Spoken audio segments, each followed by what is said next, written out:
comecei aqui a live aqui da transmissão da Copa Mundial Fortnite World Cup stage. Tons of players in an effort to nab one of those two creative, and Turtle and Stewart claim the last two seats at the creative finals. And with these last three qualifiers in the bag, we're ready to bring these 8 teams to New York City to compete for a $3 million prize pool at the World Cup Creative Finals. Be sure to tune in on July 26th when we kick off the biggest competitive Fortnite weekend of all time.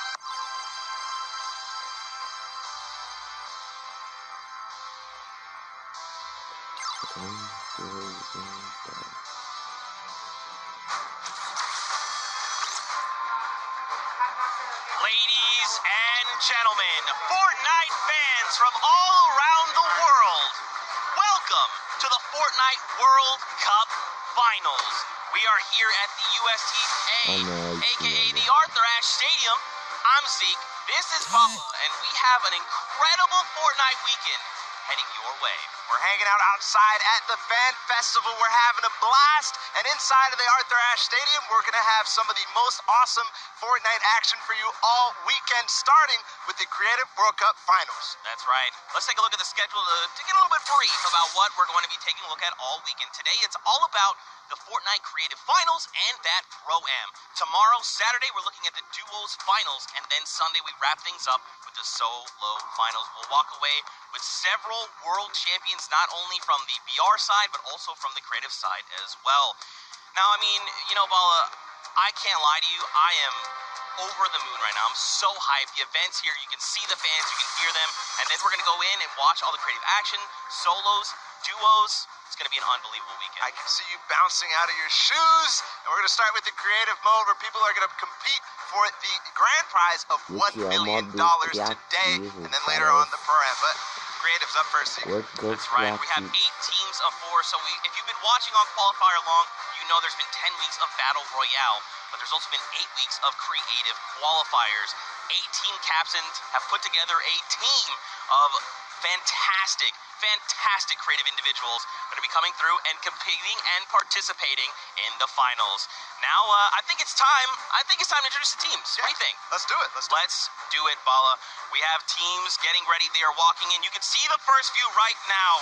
It is the Funky Fighters. They are led by Tomoya. Team members are Kotu, Hayuzi, and Tracheus. Now, Tomoya had built this unbelievable speedrun map. It was absolutely insane, and all 3 of these qualifiers actually found a shortcut in the map that Tomoya himself didn't even know existed, and that's how they snagged the 3 spots. So, of course, Kuta, one of the French players, he enjoys all the different sandbox aspects of the creative mode and sharing tons of maps with the community, so he's a creator himself. And then Haizui, he's from Turkey. All of our teams almost are multinational. This player from Turkey, and then Tracy is finally the Swedish player who completed the map in 3 minutes and 28 seconds. That was the fastest time out of the Funky Fighters. Absolutely insane. Funny enough, we actually got to catch up with Kotu and hear what he had to say about the competition.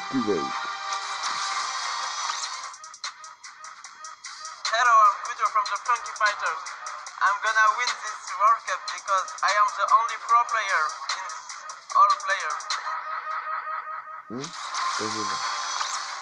So he's getting ready. We're having a good time. We're going to continue on and welcome the second team to the floor. It's going to be the Chicken Champions led by Rubius from Spain. They competed, as you can see them now on the floor, an elimination run created by Hus HN and Iscarrier. The map was another one of these elimination runs where they actually recreated Rubius's room inside. But Rubius, the player from Spain, he held a ton of awesome live streams that broke records. That's right. Teammates are Bensor, Karoro, and Ryan. He's from Norway. He's looking forward to playing here in front of this live audience. Very much excited. Karoro as well from Spain. He's only one of 2 controller players that are actually participating in the Pro-Am, so that's a pretty cool fact. And of course, let's not forget Ryan Frandes from USA, and he aspires to be recognized as a speedrunner in the community. You'll love to see it. Yeah, also currently in college, enrolled in Michigan. So that's awesome as well. A student doing his homework. Let's see if this team did their homework ahead of the competition. What did he say ahead?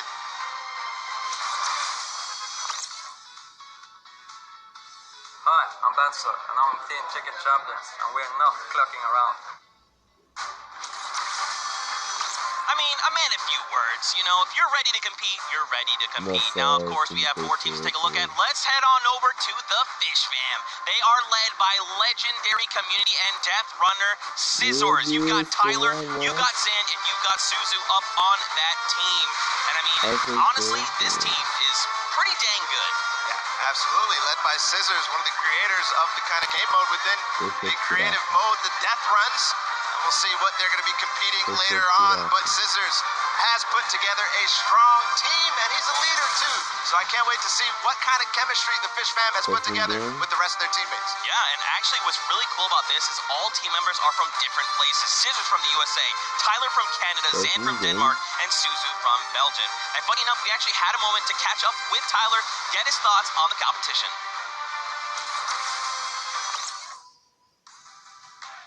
Hi, I'm Tyler H. from Team Fish Fam. My group of players were the first people to qualify for the Creative World Cup, and we got the godfather of death runs himself, Scissors, on our team, so we're definitely going to take this home. There's no competition for us. Some strong words, some confidence coming out there. So we're going to continue on and welcome. They're on the floor right now. They're serving it up. It's time for the trick shotters of the Little Whip Warriors, led by team captain Ninja. And they competed on a trick shot map, one of the most unique out of all of them. And they're whipping it up. That's right, man. You got team members Taco, FaZe Kaz, and Taldex 723. These guys are insane now, Ninja. I mean, everyone knows who Ninja is. Taco, he's from the USA. He used to play on console but switched to PC back in Season 4. You got Kaz. He's also from the USA, and he started playing Fortnite just 2 days after Battle Royale was released. And then Taldex, he's just looking forward to playing games with his teammates. He's looking forward to being here on the stage. Look at how excited they all look. Yeah, absolutely. Kaz had some words ahead, as everybody else did, so let's listen.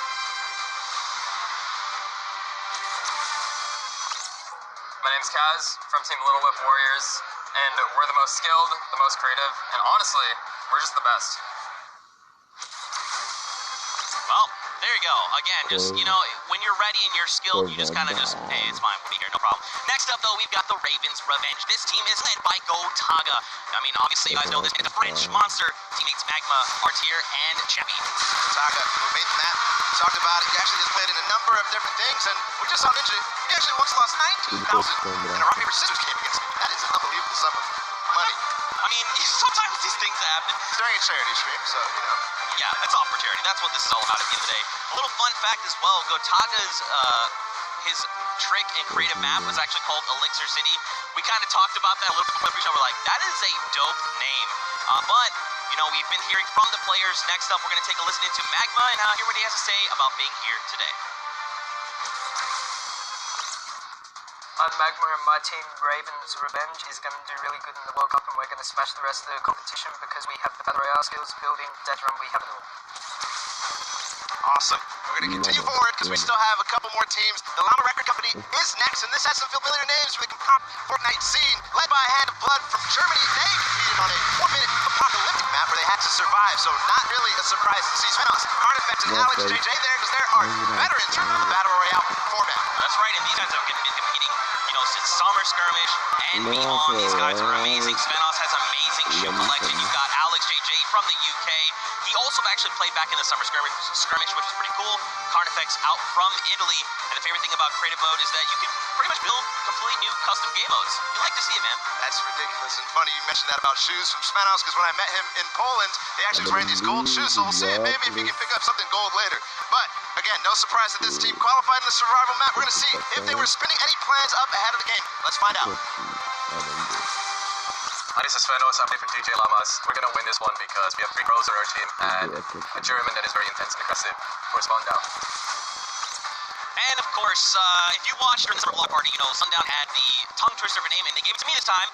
The Sunshine Soldiers. Didn't mess up. Let's go, baby. That's how we do things here. You got dual team leaders, by the way. That's Daniel and Ashen from Brazil and Mexico, respectively. Their teammates are Turtle and Stuart. Lot 00000. Stuart, maybe.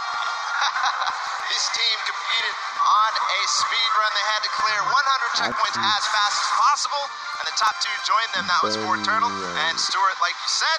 So very experienced in these type of speed runs, elimination runs, the obstacle course that you have to get through, the Sunshine Soldiers. Yeah, for sure. And Turtle specifically, man, he's just so amped to be here on the stage, meeting, his peers, and of course all the players that are all competing across the world. And we actually had a chance to catch up with them. Hi, I'm Potato, and the Sunshine Soldiers are going to win because we're two captains, so twice as good.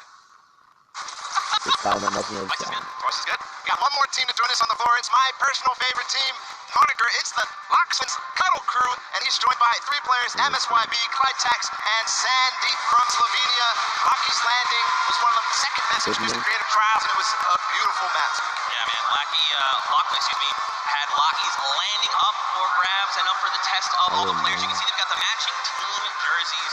This ragtag crew is going to be bringing the heat, and players need to look out. Now, of course, everyone at this point probably knows who Lachlan is. I'm sorry, from Lockie's Landing. You got MSYB, Clytex, and Sandy. And again, just a complete diverse crew. Lachlan from Australia, MSYB from USA, Clytex from Germany, and Sandy out from Slovenia. Now, of course, as you know, we've been listening to the players. Clytex had a few words to say. I'm Clytex from Team Cuddle Crew, and we have the best team synergy. Even though our name is cute, we are going to destroy them and win this competition. Man, these teams are insane. And of course, creative is always a pleasure to watch. I think we're going to surprise a lot of these players. And you guys at home and here in the stadium with what you're going to be seeing, it's going to be a really, really great weekend. And today is going to be amazing. Well, it's like the team captain surprised us with their beautiful maps. I'm excited to see all of them, how they contribute to the game. Lachlan, of course, he did have an opportunity to play at the Creative Showdown in June. So we'll see what he brings to the table, what kind of experience he brings to the table in being involved in that first competitive event in creative. Yeah, for sure. And of course, for you guys all at home that couldn't make it, we miss you, we love you, but of course, we want to give you guys an outlet to be able to watch the way that you want to. So please, for your viewing experience with real-time stats and different points of view in-game, head to Fortnite.com/watch and choose from this channel a dedicated map channel and 10 rotation options covering a selection of diverse.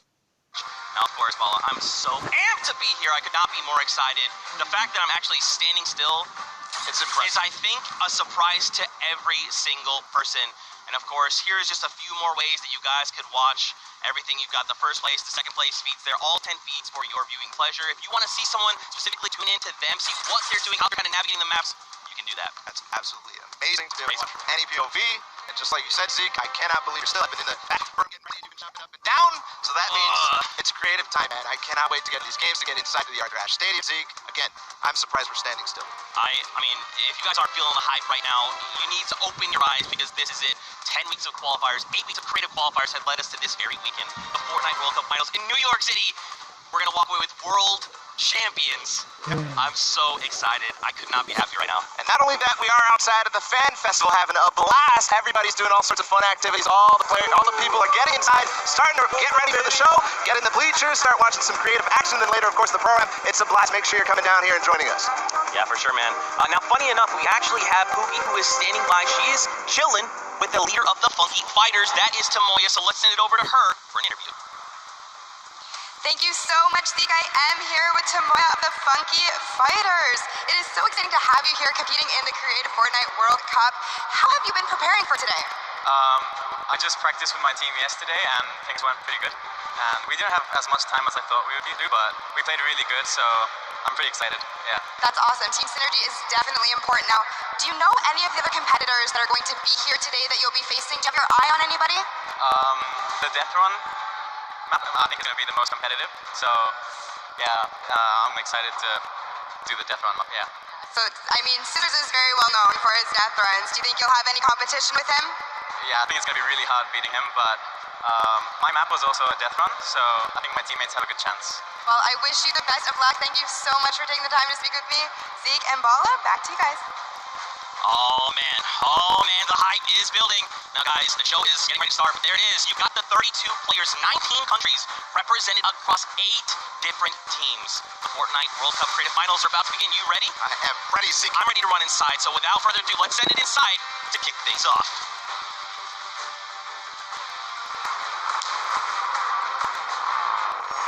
No pain, no gain. No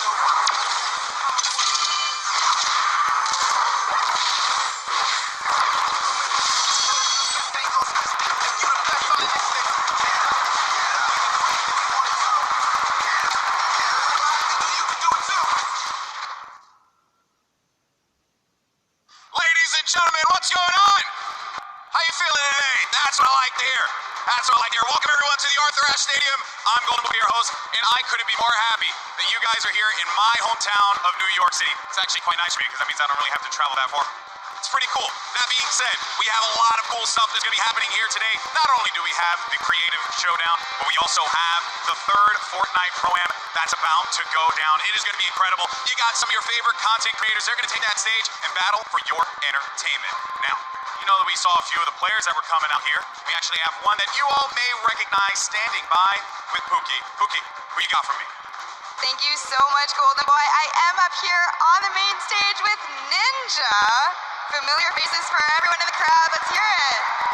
How excited are you to be here today at the World Cup Creative Mode? This is something different for you, I'm sure. Yeah, I haven't really done too much creative, but I've been playing a lot of these guys, obviously, the last 48 hours, and I'm really excited. I think we got a really good chance, and we're going to have a lot of fun. Now, tell me a little bit how your team came together. Yeah, I checked out their clips, the trick shot they submitted, and they were all, they stood out to me, they were special. And it was just an easy choice to pick these three guys. And, like I said, we've actually been bonding pretty hard the last 48 hours. So, team cohesion is an all-time high. Team cohesion, I love it. We should have named you guys the Ninja Trick Shot Warriors, really. That would have been awesome, but there's no, there's a ninja skin kind of in the game, so, we could have had, Maui, I like a little whip. I love my little ice cream. And anybody that you're looking forward to facing off against here today? Everyone here. Gotaga, he's my fellow, Red Bull competitor, essentially, and, Scissors, because he talks a big game. That's it, yeah. Those two guys I'm looking out for the most. Well, he does talk a big game. Let's see if he can back it up today. Thank you so much. I wish you all the best of luck. Golden Boy, what do you think? Well, I think that's pretty awesome. The good news is we got 8 great teams that are going to be playing for a $1 million grand prize in 3 very creative modes, which means today is really all about fun. And who better to have some fun with than none other? You got Monster, Sundown, or the Casper. Take it away, fellas. Boys and girls, Jonesies, Bonesies, and everyone in between, welcome to the Fortnite World Cup Creative Finals. I'm one of your casters, Sundown, joined here by Monster. Monster, how you doing today, man? Doing great. This is the moment we've all been waiting for. 10 weeks of qualifiers, and it's all coming to life. And this is what we're here for. Yes, after the 8 trials, now what you'll be seeing on the stage will be 4 sets of 3 matches in 2 never-before-seen map, and a little refresher coming from the Creative Showdown there with Sky Station Showdown. It's going to be incredible. That's right. So you guys have seen the Sky Station before. Lucky for them, they get to kind of come in here, prepare, kind of prepped up. But there is so much more that is going to happen that hasn't been unveiled today. Oh, and I mean, seeing the adaptation across these sets is going to be incredible, and they're going to get a chance to revisit them at the end with a little remix, but we'll get into that here in a second. Let's check out the overall scoring and how these guys are going to be competing and how they will win. So, as we said, that first set is Sky Station Showdown. Junkyard Juke will be the second one. Set 3 will be a never-before-seen World Run, and then set 4 will be the Golden Games. Now, the Golden Games will comprise of a singular match from each one of the other 3 with, as I said, a nice little remix on it. And the Golden Games is worth a golden llama, while all of the other sets are worth a singular silver llama. How do those llamas add up, Monster? Yeah, you want to accumulate the most llamas throughout each set. We're treating each set's own individual thing with a couple games in between. So they're going to get a couple runs at it, and you just want to do the best in every set and get those llamas so you can take it all home. Yes, now the winner of the set will go through, and in case there is a tie, it will come down to that golden llama. The golden llama will trump all. Now let's get into the prizing, which will also determine a little bit of the scoring. We'll take a look and we'll throw that out there for you. Pera aí. Uma coisa aqui que eu... Nossa, acho que coloquei errado. Não quero dizer.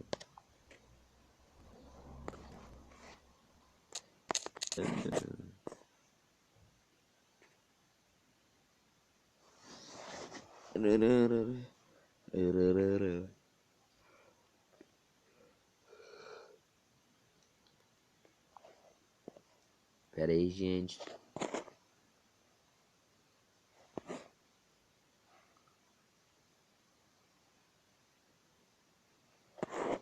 Coloquei errado aqui o título da live. Vamos o título da live aqui. Bora.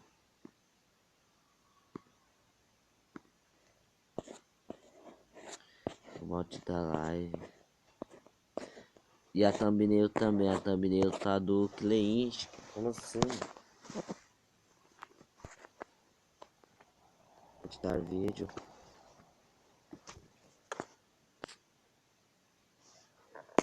Hoje é dia 26, né?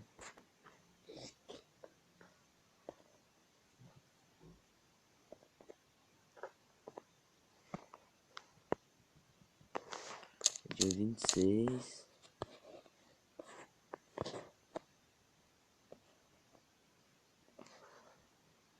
Fortnite World Cup.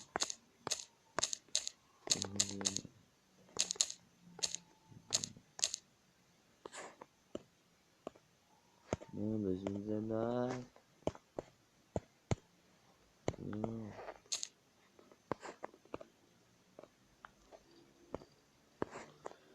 Beleza, salvar. Fortnite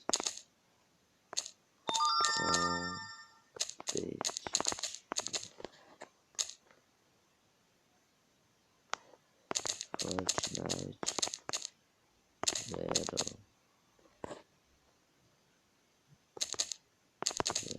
Royale minha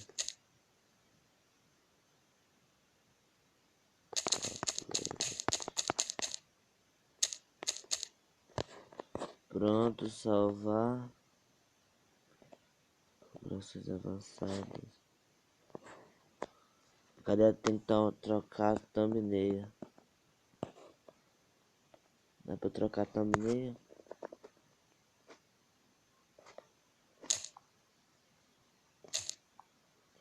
Trocar a thumbnail. A thumbnail do cliente.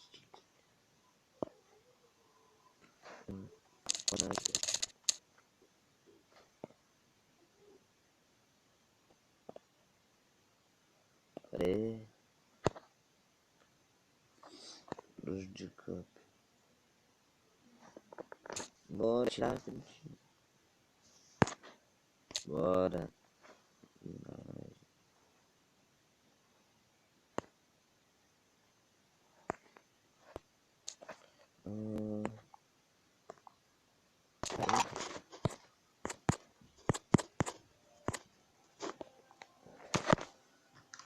Calma aqui.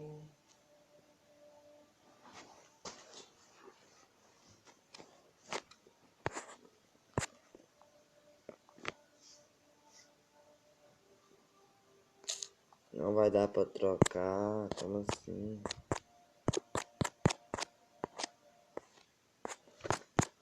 Sério, que não dá pra trocar?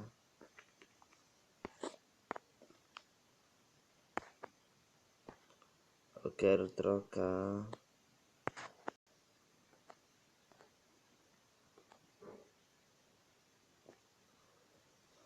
Eu quero trocar a capa do vídeo que tá do cliente.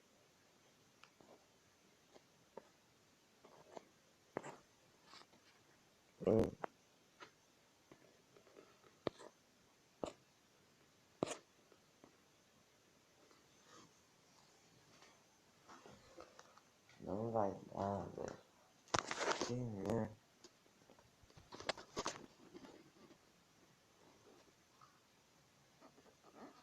Não.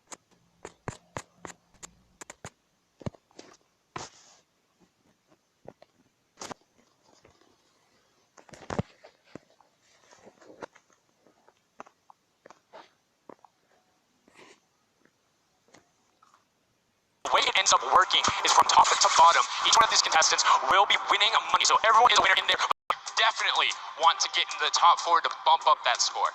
Yeah, that's right. That is every game. Per match, we have a big winner. Of course, it's going to be divvied out between everyone competing, but come on, with the amount of games that's going on today, this is incredible. Yes, that is across 12 of matches total, so tons of chances to win prizes from all of these guys. Let's take a look at the roster and all of the teams who will be competing and give you guys a quick little overview. You can see Chicken Champion led by Rubius, Sunshine Soldiers got that one right, 2Z with Danyan and Achin representing the captains, Funky Fighters with Tomoya, Karoku represented by Lachlan. But we got to give some love to the Ravens Revenge. You can see them up there, Little Whip Warriors. We already kind of touched base with Ninja. A lot of record, which you talked about a lot coming up into here. And of course, the Fish Fam, who's going to be led by Scissors. And these are some of the creative kings they've been able to go through, run and qualify. A lot of them have had the world run, or not world run experience, excuse me, but in those death runs where they were doing the qualifications, but there are also some combat aspects. So we've seen Sky Station competition showdown before, you know, there's going to be a little bit, I don't want to say advantage, but there might be a little more at home when you're actually firing bullets, building out, and trying to get those rotations in. Yeah, I mean, you cannot underestimate any of these teams. These guys grind, and they all play Fortnite. But let's take a look at the format here so we can kind of see a run on how they take these victories. So now the VIP will be those creative captains, and they have to be in the capture point contested to score points. They will get 3 points per second.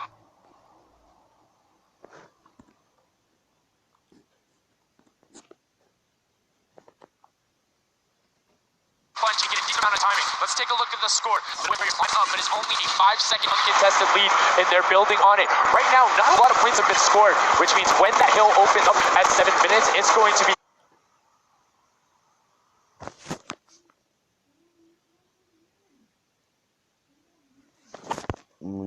that much more important. Yeah, this is going way better than I expected. There is no one dominant team so far, but the Little Whip Warriors are doing so great right now. There goes Ninja, and he does get traded out. Raven's Revenge kind of takes it back over. We'll go Taga squad managed to hold it down for long enough to get their, points in. Don't forget, he has to clear out the point. If there's someone on it, you're not going to get anything. Right, and as soon as you're up there, teammates are not building for you. You're exposed for the entire map. Everyone else is able to see you. You can see Arubius going in, but the double tag plus the Infinity Blade Wheeler of Hand of Blood. This Llama Record Company team is looking to go platinum with a great defense to their point. There it is, very nice. Finally starting to earn some points, trying to break that, triple-digit Hand of Blood. Fun fact right there. Dog Falco is Germany's second biggest dog influencer on Instagram. That's impressive, but I wonder who the first biggest is. Now, that's like, is there a statistic for that? Like, you go down the line? But one thing I do want to note for Hand of Blood, look at the eliminations coming out of the Infinity Blade. Already sitting on 7 and being aggressive. And the more he gets that siphon going, the better he's going to be. But the Chicken Champions come out on top there. No tender defenders are going left. Able to hold the top, and now crawling their way back up there. They're only about, 10 seconds or so behind the Funky Fighters? Dude, wait a second. Where did the Funky Fighters come from? Suddenly they're at the top here, and the Little Whip Warriors have not managed to earn any points. Sunshine Soldiers looking to kind of ruin that possible top, but it's Tomoya. We talked with him with Cookie early on. He chose players, specifically because they're great at depth, but it looks like they battle it out too. They're doing a very good job of making sure they go at the same time. You can see Tomoya here being patient, doing everything he can to try and find an outlet. He doesn't want to commit before his teammates are there. He's waiting for Kutif. There they are. Kuzi coming up with him as well. The fight is on, but we switch back over to Scissors just chopping it down. But the fish fam is a sushi there as the retake happens. That is actually crazy. You watch him kind of wait there, prepare the ambush. His team comes up and they collapse on the point. And bye-bye fish fam. And notice they had enough mats to completely encircle the top, but the Infinity Blade will be able to cover right out. So instead, Tomoya jumps straight up to just stall out a couple every seconds, because every second matters. As Kutu also on 8 elims right now, the sword players putting in work. We have a bit of a tie up top. Funky Fighters and Fish Fam. Llama Records so close as well. This is a close one for the run in the top 5 so far. And I like seeing the Funky Fighters using impulses out of spawn. You get 9 of them, so it's great to throw them off to knock other people off the point, but use 3 to get a little faster. These guys are all very experienced in terms of navigating basically every part of creative and battle royale, so they can use those little quick impulses to get themselves more efficient. As you see Zand go down, Suzu go down, Scissors go down right there as Lachlan is just cutting them apart. But Tomoya, again, the Funky Fighters come out on top with the Infinity Blades, at least no points going over right now to the Cuddle Crew. Oh no, the Cuddle Crew does not have the Infinity Blade wielder here, so Vitex has to kind of hold it down for now until the leader, the team captain, can get up to the top. If Blackland gets there in time, he might be able to, but nope, they kind of lose their point of interest, unfortunately. And now Gotaga goes up and goes straight back down, not able to catch himself on the edge, so Raven's Revenge gonna have to wait a little bit before they get points, but have full control, and Gotaga unfortunately breaks some of his teammates built there with the Infinity Blade. Yeah, you see Chappie. Chappie's from, the USA. His favorite aspect of creative mode is actually one fight, so this is why they're doing really good right now. And they kind of close it up. Looks like the Cuddle Crews come back, but the Fish Fam is here to ruin that entire party. Can they shut it down? And Scissors watches for a bit more. And again, you see every single time the Funky Fighters go up, it is never a solo person. It is always 2, most of the time 3. They get control and then they immediately box up. But while we've been talking about them, let's check in back with the scoring as we're now right around the 3rd mark in a minute out from that 12 point per second circle. And Ninja's team, the Little Whip Warriors, are Little Whipping all over as Tomoya goes up, comes back down, and the Shing was not enough. Cuddle Group takes it down. Actually, actually love that strat. You don't see anyone else really utilizing the dive straight up into the air. It's kind of disengage off the pressure. Ninja's doing a great job top up here. He's already at 8 elims. Never mind, with that 9. That was Gotaga who went down right there. And they finally get another run at, advancing the lead here. And they are slaying out, too. You see every single one of them almost to the double-digit marks. But, Taco, hello. That was your head. Yeah, you got to be careful because, hey, if all you're doing is sitting there rifling, that's fine. Somebody's going to take a hunting rifle and make you pay. Lachlan goes up. MSYB is just behind him, and Lachlan is able to take that one over. Taz is trying to do everything again, and he does get Lachlan. So good delay coming out from there, but opening up about a 20-second lead. But here we go. 3, 2, 1. Middle point is open. That's 12 points per second, and right off at the bat, we see Kanoku heading towards it. Impulse is going out, and a swing and a miss there with the Superman jump from Ninja. Not quite going to get it as Rubius and Hammer in the circle right away. Rubius under fire, but Ninja under fire. Who will take it? Rubius has the better sword on the deck, then immediately taken out. This is chaos. Whoever's the last one here is probably going to be the most successful. But remember, you need your sword wielder. Your captain has to be there. If Lachlan isn't there, it's not even worth fighting for. So Claytex doesn't care. He's trying to pick up that elim counter. And he's on it. He's playing some good defense there. Down goes Hand of Blood. No points for the Llama record anymore. They actually use that.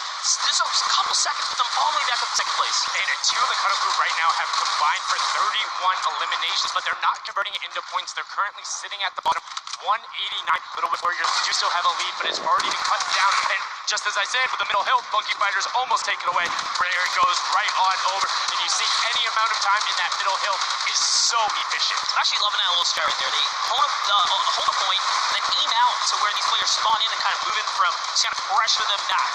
Yeah, so that's when you need somebody with a hunting rifle to start taking shots and saying, hey, pick on somebody else. If you look at this way, you're going to have to respawn, because if you can get tags, great, but if you don't convert them into anything, it's not worth it, as I just kind of stuttered, because Carnifex is sitting on 23 eliminations, Hand of Blood on 14 right there. That's why the Llama Record Company is ahead right now. Yes, they were using that 4x bonus on capture point E, which is right in the middle. It only appears after the 7-minute mark. So now that we only have 5 left in the game, it's up to whoever can hit that 1,000 first or the timer runs out. But at this pace, I think the Fish Fam, the Funky Fighters, or the Llama Records are probably going to take it here.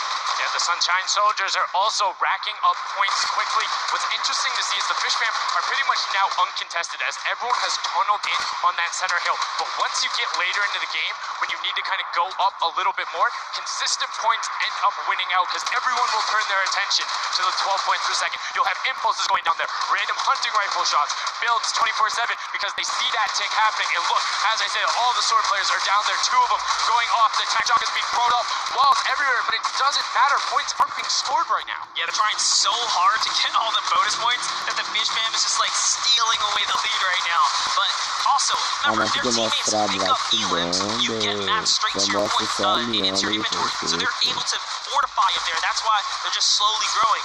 And you can actually fortify to prevent the impulses from going in or behind the wall to toss it in. As you see, Hand of Blood picking up his 16th elim, but hey, Scissors is chilling. Pumpernickel it up, man. Pumpernickel it up. Yeah, let him know. Let him know. There we go. He's saying, hey, you guys, we'll stick to our strategy. Let's see if somebody goes to get that. There is right away. You don't want to run into this. They're ready and waiting. They know they have the lead right now. Oh, he's holding a trophy. Look at him, he's looking around, he's telling him to let him know, man, and that's what it's all about. They've opened up a 100-plus point lead, but no contention, because everyone is tunneling on the bottom. Uh-oh.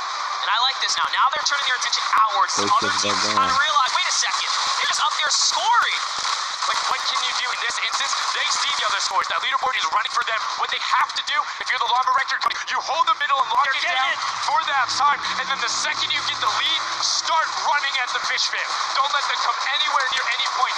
Nobody else is going to catch you unless they get the middle. Everyone's attention is there right now, and the Llama Record Company now has the 100-point lead back in the span of just 10 seconds. They let their guard down one time, and suddenly Llama Record takes the lead, and the Fish Fam wasn't just winning all those points. Nope, Fish Fam no longer have a free point. It is up to everyone to stop the Llama Record Company here, because Hand of Blood has 17 elims, and he's going for the middle now. He's got his team ready. Let's see what he's going to do. Hits the vent, goes right in, nice and sneaky. Oh, he's still waiting. Look at the big green place. Comes out the collateral right there, and it's all his. The center point is his to earn points now, Sundown. It's so close. It's just a few more. Gotta stop him. 1-4 goes over, and that's it. Llama Record Co. takes the first match. Hand of Blood, Svenos, Alex, JJ, and Carnifex are your match 1 fit 1 winners right there. Incredibly impressive, coming out well into the gameplay, and they say, Scissors, you can hold that L instead of the trophy. Don't celebrate too early. It's the World Cup Creative Finals. Every game is worth so much money as well, so much prize. So to take a victory off the bat, you have to be feeling great. And that was your fan fave to pick. I mean, they had everything going in. They're incredibly confident, but they had to make sure they were able to get it. You can see the last few moments, they already boxed themselves up after clearing out the Funky Fighters, who were the only other contestants. The Funky Fighters actually also passed the Fish Fam in the last moment, which is huge in terms of not only prizing, but what will end up being potentially a llama in the end. That's right, that is right. Love this replay right there. The let's goes, the energy is real. You can clearly see the excitement. That was a great game to watch. It's fantastic. Honestly, I love Sky Station Showdown so much because I think there's a level of depth there, right? Everything is wood, so you're able to like kind of hit through it, and the Infinity Blade cuts through all of it right away, but the Infinity Blade wielder doesn't have the ability to build, needs the support from his teammates. So you saw the people who were roaming in packs of 3 and 4, incredibly successful. Yeah, it was kind of unfortunate. The Cutter Crew was like slaying, legit, so many elims, but not a lot of points, and that's because playing that split game, it's not going to work out. You have to convert it into control. It is a control the point game mode, and if you're not doing that, the other players are going to be doing that, as you saw right there. And what was unfortunate then for the Fish Fam is they got contested twice in a row right after and just couldn't get reestablished. They couldn't group together in those long spawn lines like you were talking about. I mean, they could be painful. Yeah, you know, I was rooting for Raven's Revenge, man. I might have to jump on the Llama Record Company bandwagon. Bandwagon in? Really? One match? Just one, dude. One match? That was quick. All right, well, he jumps on the bandwagon. We're going to jump on over to Pookie, who has an interview for us. Thank you so much, guys. I am here down on the arena floor with our champions here. We have the Llama Record Company. Now, have any of you ever played this? Let's go to you first. Yeah, we had a few training sessions yesterday, and we were totally dominating the game mode. So, I mean, we are by far the best team here. And right now, we feel very confident, yeah. Well, you certainly played, like, you came a little bit from behind there, so your strategy was kind of like to get those points that are slower occurring at the very beginning, and then kind of go into the middle and kind of start dominating near the end. Who made that call? I mean, that was pretty much me, yeah.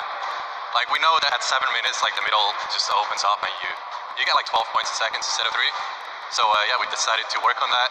We weren't that good at first, but we got our strat going. So, yeah, it went pretty good. Speaking of strategy, are you going to carry that into the later games? You're going to change it up? We're just going to do the same thing. Hopefully no one follows us. I mean, now all of your competitors have heard you say that, so we might have to discuss strategy a little bit when the microphone gets turned off. Now, finally, for you over here, how does it feel being here, playing in front of this massive audience? It feels amazing, like it's just a dream going through. Thank you. And for you over here, you traveled all of this way to just be here, be at the World Cup. Is it surreal? How do you feel about it? The experience is really nice. Yeah, and we love Spando. Yeah. All right, well, we'll talk about that. You guys got to educate me on that. Not sure what that is. Thank you guys so much. Congratulations on taking the first game. Kat, it's back up to you. Thank you so much, Llama, Rekiko, Hand of Blood, Svenos, Alex, JJ, and Carnifex taking the very first match of the Creative Finals, the first match on the stage. I mean, it was an impressive format. They clearly had a strategy they wanted to execute on. It took them a little bit to get there, but over the course of the game, they were consistently accruing points. Yeah, I should have known last night they were going to do good. Saw them on the hotel lobby. They were hanging out, literally as a crew. One of the only creative teams that I saw sticking together like a squad. Should have put my money on it. Like I said, bandwagon. It took less than one match in an interview, and he was like, "Oh yeah, I'm fully on board. No problem. It's good." It's so exciting. I mean, who are you looking for? Who can contest them? And what do you think the next step is to shut them down? They say, "Hey, we have a game plan. We're gonna do the same thing." And I agree. If it's not broke, don't fix it. Like, stick to that if you're gonna keep winning. But what do the other teams do to now make them uncomfortable? How do you go challenge them? I mean, honestly, we saw a lot of that team play out of the Fish Fam, right? You wait for your Infinity Blade wielder to come up and then get the team to back them up. You have to work together. And remember, when you catch an elimination, you get mats for it so it can help you build. Yes, mats and the health back, but the first match is done. The second match is kicking off right now, and we will have a pretty good idea of where we're going. I'm excited to see if they can repeat, and now the second match is underway, and right away you can see some players sprinting out, some opting to take some hunting rifle shots as Buckley grabs that Infinity Blade and goes straight up. And you can see you can actually make it to the top if you hit the bed, jump, and then jump again. 2 jumps right away. Fish Fam and chicken contenders, God, awful. Chicken champions, apologies. Contenders, chicken, what? You trying to keep somebody? Defenders, Let's go. I know, my fault. All right, here we are. So this time around, the Sunshine Soldiers actually managed to get some points off the bat. Very good for them, but Little Whip Warriors, same thing we saw before. How to take, a little bit of the first big step here. I mean, Ninja knows those jumps. He's able to get around incredibly efficient up to the top right away. But the early tack fights coming out to win, able to ruin that one there. But then Tyler trades it right back out. And what really is important here is about establishing control as a team. You want to stay together and just get your momentum rolling. As Ninja goes up, followed quickly by the Little Whip Warriors. Ninja goes first, gets 1 elim, gets 2 elim as they swarm from both sides. So Ninja was up 2 from the back, 1 from the front. That was a very well coordinated feat. Love how they did that, and now they're all holding it together. Cass holding on the backside, keeping these players off the ramp. But it's Gotaga's squad who's coming up. It's out here's Chappie, and Gotaga dives right on up into it, and it doesn't matter, just it's sitting right down. This is what you do here. 6 eliminations already coming out from them. Taldak with 1, Kaz on 4, and then 2 for Ninja with the Infinity Blade. As Taldak is immediately spraying down shots, making it just a little bit more difficult. But boom, there come the hunting rifle shots, and Taldak is taking shots as well. Out of build and needs to back up and use his team there, and Gotaga goes straight up. Oh, they need some builds for their backside because they are getting sniped straight out of that spawn point there. It's Raven's Revenge, who they're just kind of gatekeeping at the moment, right? Look at Chappie's like, dude, I can't even go up right now because the team is up there. It was a good challenge, and he did some damage, but Ninja was all over. Now already up to 4 elims, opening up a 60-point lead, but have to keep an eye on the other parts of the map as the Chicken Champions are doing their best to hold the top but get pushed out. Kaz finally gets taken down, the 5 elims on his first life there as Ninja challenges Magma. Will he be able to clean that one up? Yes, and he does, but Chappie's on the other side. Slam goes down right away, but now we're over on board with your match 1 winners, the Llama Rekiko, and they're already slaying out as well. 12 elims for them, but 0 on Hand of Blood, which is actually efficient, assuming he doesn't need the health. Will have the sword reach going through, but he can't use the builds, right? So yeah, other people need them. He can't build, he also can't get hit right now, so he needs to be careful because he is 1 shot away from getting taken out here. But someone dives right on up, he has to put that pressure down, and it's the Chicken Champions who make a quick end of him, and it's their turn to start accruing points, but no. Chicken Champion leader goes down there. Good attempt to defense from Carnifex. Was able to trade out 1, but now we have 2 swords on top. Gotaga and Lachlan just trying to beat each other up, and Gotaga comes out the winner of that one. Other Tunnel Group team doesn't pick it up there. Just remember, it's 3 points when you're standing in the circle. Uncontested, it has to be the VIP in there. When we hit 7 minutes, there's the 4th circle that is 12 points per second. It's definitely very intense for Tomaya, who again has no health. The Funky Fighters are trying to get that dominant lead they had in that game 1. Can they get it? Ooh, he knows he's on camera there, gets a little bit of taunt, and is he gonna challenge it up? Stays back, says, you know what, points are more important right now. He's just focusing in on the points here. And you can see the Funky Fighters trying to prevent that ramp coming up. It's very efficient to just immediately, as soon as you come out, have 2 team members ramp up into the left or up into the right, so you can get up to the first level. However, the Infinity Blade will break that in 1 shot, and you have a ton of rifle ammunition. All of these guys being maxed out on ammo. Let's see here. These are all the spawn points. You can actually see the banners hanging, so you know if you really want to focus in and kind of shut down a team, you totally can. And a lot of Lords are not doing great this game. No, this was the double jump I talked about. Ninja goes straight up. That's the first elim. He's going to be able to point his camera, go up, and challenge as soon as the team decides, but instead, going to save that jump to be more impactful. Raven's Revenge trying to get pushed out right here. Gotaga and crew doing everything they can, but Taldock is going up the back. Chappie gets taken down for Ninja's 8 elim, and he jukes him out, going straight back up top. Gotaga, does he have the health to take it? First swing comes through, and Ninja goes down. Yeah, he just needed another elim to put him back in the game. You got to get that Siphon bonus. You don't get the heals. It's really rough, even with the Infinity Blade heal up, because, you know, the heal time is kind of slow. It's very slow. As you can see the ticket going up there, it's not something that you're going to be able to rely on, particularly when other players are getting the Siphon off. If they're the ones trading out the shots, they can quickly change HP. Those are long animations, but look at the chops to 3 different teams going up, and now it's just a Fisham and Cutter through Lachlan doing everything he can. Zan goes down, tries to create a little bit of space, eats the headshot from Suzuku, and disengages. Huddle Crew finally getting a couple points here. It's been pretty rough for them so far on this map here. You can see this struggle just a bit. The story has definitely been Ninja's supreme dominance so far. He's doing pretty good right here. And even with no health, says, you know what, I'm not going to give away 3 points, so might as well go for it. He was so close. Yeah, you can see him calling out the points there on the sword, knowing they only need a couple more shots to get it as we switch back on over to the Cuddle Crew, who've established themselves there, but are still struggling to kind of get the points. The first time we're really seeing them all together, but Clytex immediately gets ripped from the song. Yeah, Lachlan's team needs to represent. There they are. They're finally starting to score it up. He's got a couple of eliminations. You can see Xandy here, a 16 elim, so definitely has some players there. Yeah, they need to figure out their game plan, because they're getting elims, putting things together. They have solid numbers. They're just not getting the right build time. Maybe it's go somewhere else. You don't always have to go to the point that's directly in front of you. Go contest someone, or maybe just go mess with somebody at their spawn, delay them so they don't rotate towards you. Like a number of times, as you said before, you can see where people are spawning. If you want to go deny a team, you can send somebody to deny them. Just know that player is coming back over and over and over with likely more resources than you. Every single time.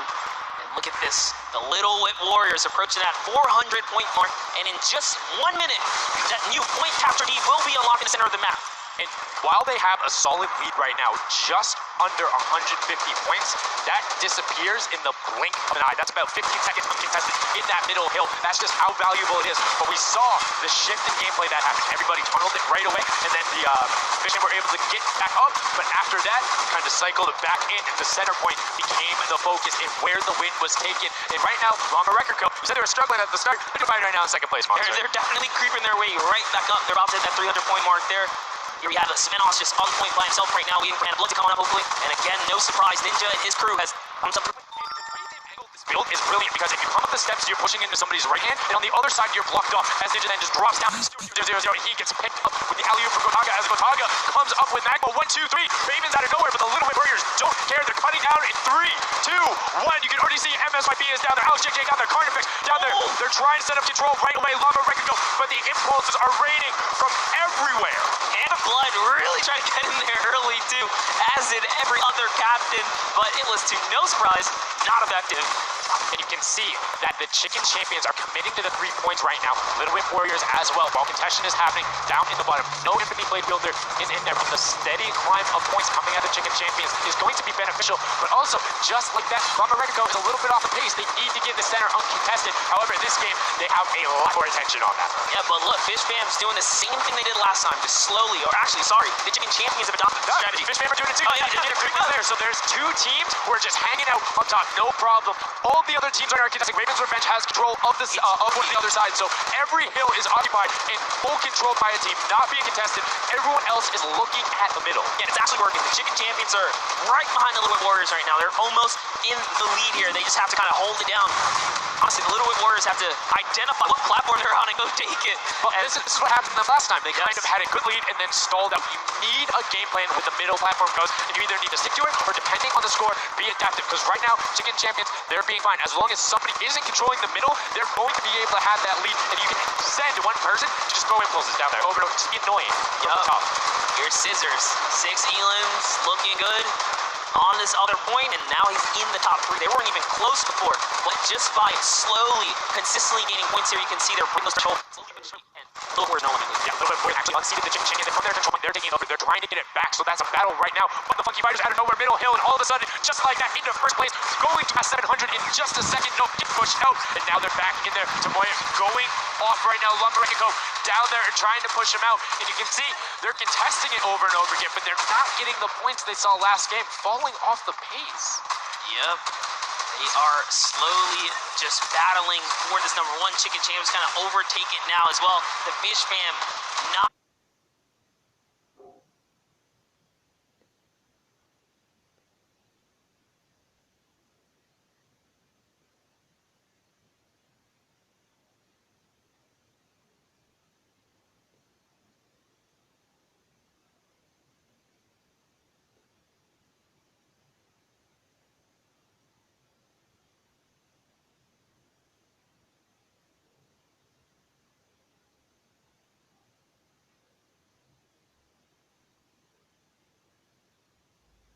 Not too far either. Everyone's so close here in the top 4. Don't forget.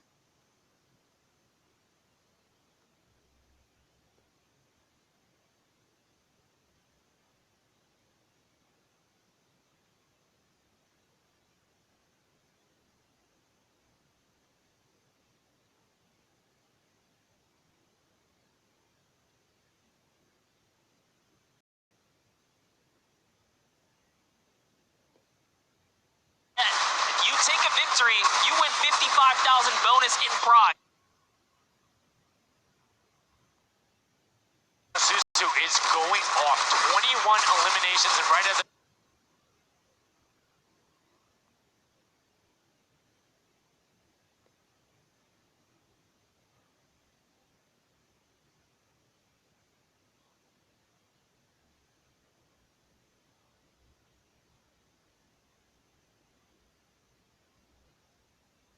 say that, apologies for the caster curse, but 21 eliminations from the Belgian. He loves practicing his practicing his builds in creative and is showing it off here with really clever defensive cone edits up there. But right now, Little Whip Warriors are going at it. Tomoya gets the better of Ninja and he gets cut down, but Funky Fresh Fighters then get sent all over the place thanks to the impulses from above. I love this strat. He kind of sends out for a second there just to kind of catch a breather, see if his teammates come back. But unfortunately, the timing was just get off. A lot of Red Company now control the middle point. For how long, we will find out here, as this is their comeback story, because they need these points desperately here. Hand of Blood still alive, just long enough to get a couple of more points. But Scissors is playing. Vamos lá pra carregar.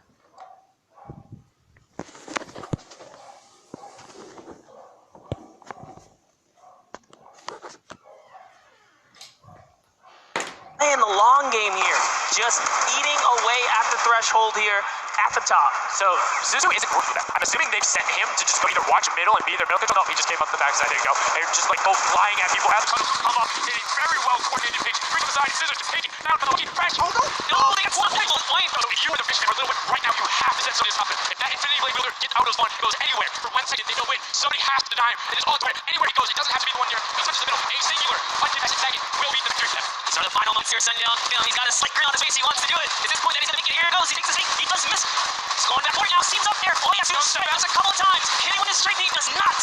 And as you watch, check the points on the right-hand side. Nobody's climbing up by the ball. Just has the on the record, so gets the control there, but Little Whip contesting them right back. Funky Fresh Tomoya will be back and looking to find it, but the contestant is going to the middle. Here's Tomoya. He knows just a second in there. I'll get that Tomoya out. Can he get it? Oh, no, he doesn't. He has him down. The impulse grenade. At the second he landed, knocks everyone out. No one's in there. Can he find it? And he does. That's it. His feet touch the ground. The impulse doesn't go off. Tomoya takes it for the Funky Fighters with some brilliant teamwork. What an intense endgame, too. Get taken out at 999 points. Really anything can happen in those final moments. I'm telling you, I love the Sky Station Showdown. Can't wait for more people to start playing. And the Funky Fresh Fighter right there celebrating with his team. You can see them just so excited, so happy. Let's take a look at this final replay. Now again, we talked about it. The impulse is being a great denial move. Right there as the player goes down, sent back out, goes in, but this is the jump monster. He almost had the flashiest takes it with some brilliant teamwork. And 999 points.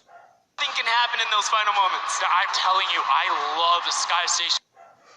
From Fresh Fighter right there celebrating with his team. You can see them so excited, happy. Let's take a look at this final replay. Now again, we talked about it. The impulse is being a great denial move. Right there as the player goes down, sent back out, goes in.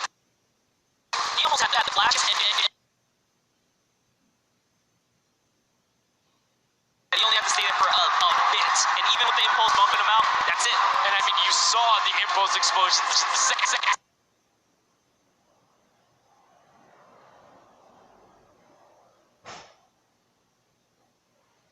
Dracius, incredibly well done to take the second match of the first set at the Creative Finals. Yeah, you know what? I am rooter and supporter now. I'm rooting for them.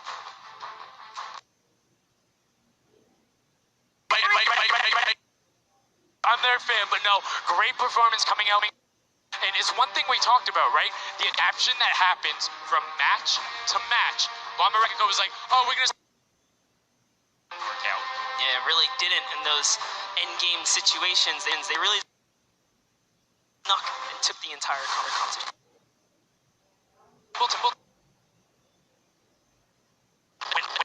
Team Rekiko and Little Whip going at it constantly. And that's it.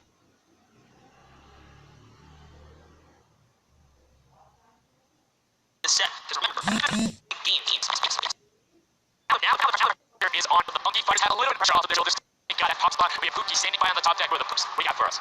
Thank you so much, Sundown. I am down here with our second game winner here. Congratulations.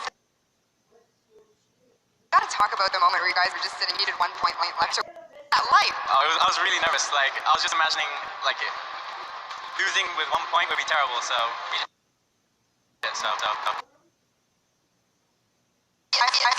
the audio.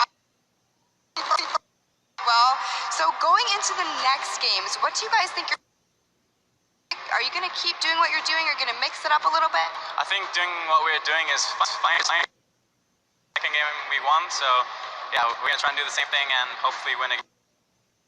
have more than a 1-point buffer, right? Yeah, definitely. For sure. No, just over. What has it been like to be here at the Cup, just playing in front of this audience, everybody cheer for you guys to win? What is that like?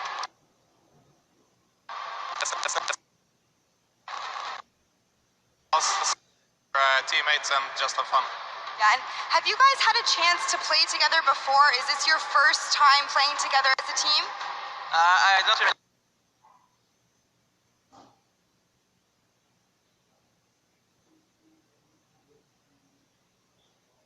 So much for being here and talking to young. Get your synergy back.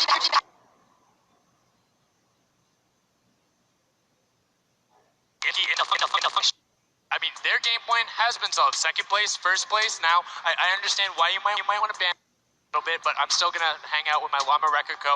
But I want to talk about the changes we saw from match 1 to match 2 in terms of gameplay, and was it what you expected? Definitely not what I expected. I thought Gotaga's team was going to come out here and crush it right behind the Fish Fam.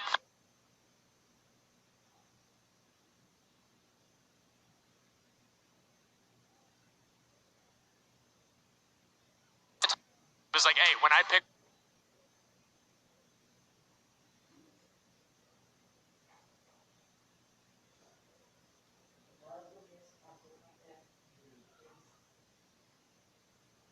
and you're confident in your ability on the world run, you're set.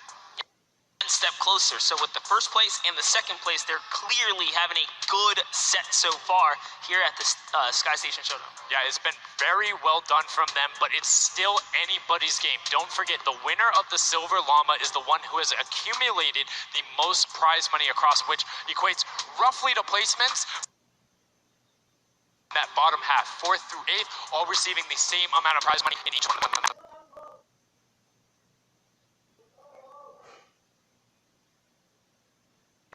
Because this is life-changing prize money on the line. The difference, 10 seconds in that center circle, 120 right there, it makes a huge difference, but enough of us breaking it down. We're going to throw it outside to Paula, because he's going to show us what's up with the tactics. Paula, what do you got for us? I'm out here at the band festival, and I don't have a bandwagon here. We got a ton of awesome action. I've been watching. I have to show you guys what went down in that first and second games. It was awesome. Started off on every single time they went up here, they were going from 2 sides, 2 angles, and the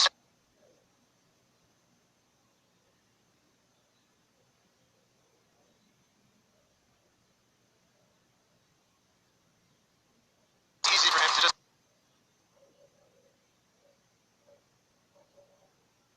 he comes up from the side, slices and dices, but meanwhile, they ended up falling right now where they're at. They're only in second place. Fish Fam was ahead of them, but all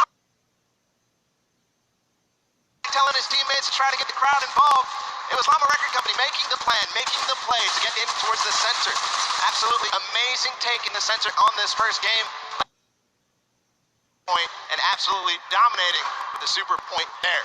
Guys, 2 matches down on Sky Station Showdown, 1 more to go. We'll see where Monster lands. We'll maybe join you on that bandwagon. Guys, take it back. I mean, it get a little awful crowded, man. Real quick, you guys hopping on those bandwagons. There is 1 more regular Sky Station Showdown match in a set. We will see games, and it's been so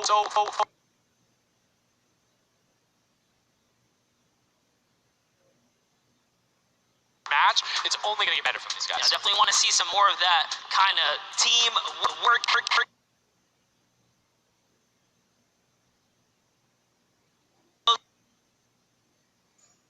The set is loading in right now. Yes, it's match of this set 1 after this. A Silver Llama will be awarded the match. It's Sky Station Showdown.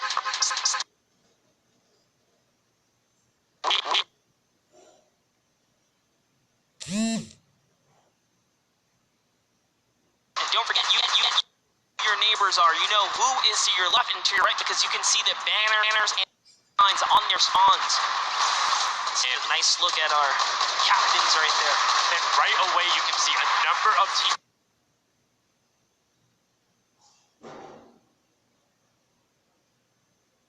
Right to the top. stop. Because clearly they have been doing some good so far. This is here though, sent to run away. Sunshine, Soldiers come back. Can the Cuddle Crew make a big appearance for themselves? Because they can really shake it up here. It can go any which way depending on who has the most victories, really. The back. Putting shots down. Rifles will be coming out in the shot. Just misses Carnifex right there. And he trades back. Pushed out by Raven's Revenge right there. Yeah, Carnifex having a Carnifex was. Now we have Taldak here. Jump. Tog is down and out. So, if I'm the Llama Record Company, won a match, and then I did okay in the last one. They were in fourth, so they were there. They're close. Monkey Fight in second place. Do you send somebody to just hard deny the Funky Fighters the entire time? You don't get the Silver Llama if you don't, right? If the Funky Fighters finish above you, they're going to be finished off. Do you think they can spare somebody to do that, though? Because it's better off to deny them than it is to push up the top. Yeah, but the problem is then, the Little Whip Wars have been so consistent.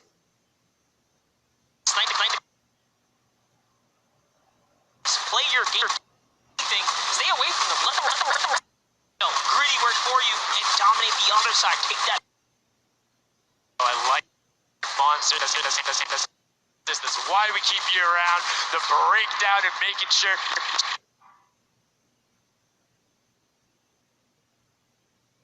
Spotting 40-point lead. Yeah, even like Gotaga's team is still in this. They've been doing like well so far. Here it is. He just kind of goes toe to toe with Ninja, strikes him right down. Oh, but hey, his teammate comes on in. Raven's Revenge. Who is that? Magma. He has a little fun fact about Magma. He's from Australia. He started playing in Fortnite Season 2 too. But the creative mode is actually speedrunning. Always finds new ways to kind of play the game. I mean, really frustrated by that, but then watching these guys do the speed runs and how quickly they go through and how efficient. This reminds me why we're up here talking about it and watching them do this creative. The competition goes straight up to delay and right back down. Cuddle Crew not quite able to get him. They go. So right now, just denying the Cuddle Crew the points. But we talked about how we wanted to see more from them right now, pushing into the top three. Yes, the Cuddle Crew. Come on, make it. It's worth so much. You, at the very least, want to be up in that top so that you can take a little bit. Ninja disengages, actually just takes down Magma. I like the strat here. He says, you know what? I got low health. Let's just get back on this respawn wagon. Doesn't even give anyone the satisfaction of stealing the siphon. I was about to say, no siphon, no materials, quick reset, no. Anyway. Love it. IQ, low key right there. That was very well played. But back.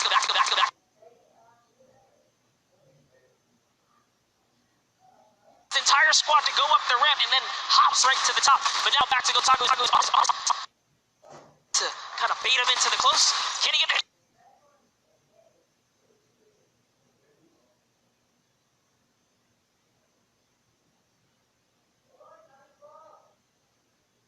Fresh fight. Everything they can, and the shots will come out. Trying to find it, and Dracius is coming back. Okay, it's just gonna disengage. It's actually prime movement right there as well. You just and switching, going back and forth, trying to get in there, see if he can kind of sneak in and get some extra damage. And here it is, someone's in front of him. He only needs 2 swipes. He goes down, he gets the siphon. Oh, kept him in the game. His teammates are here though. We're seeing towards the 10-minute mark right now with Raven's Revenge and Llama Record go the field. Unfortunately though, the Funky Fighters have failed. Wait.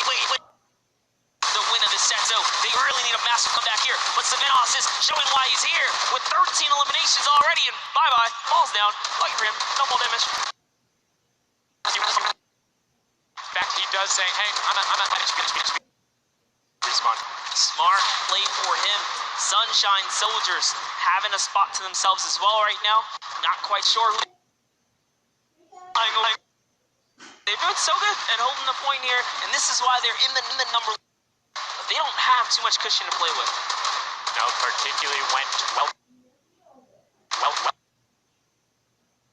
Surroundings, no shots coming through. Actually, use a little counter edit to make sure that no down towards the Little Whip Warriors. Raven's Revenge making their lives difficult this game, but up comes Ninja. Goes down, Ninja gets the slam. Gotaga, will he be able to find the last hit? Ninja intelligently way and strafes it out. Teammate picks that one up, and they get control. Yeah, I like and sidestepping so that he can just stay alive, because it doesn't matter if your team successfully sleep. You don't.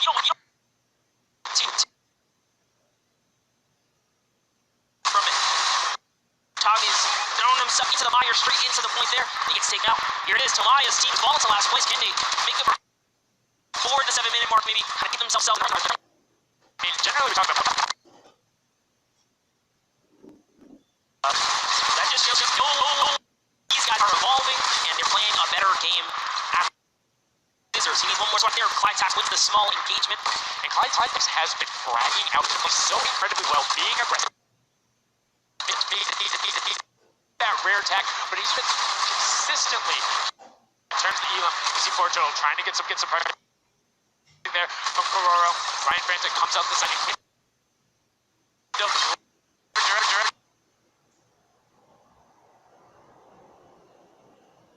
Bruce. That's right, coming right up to own it all for themselves. He actually has a record. Was it?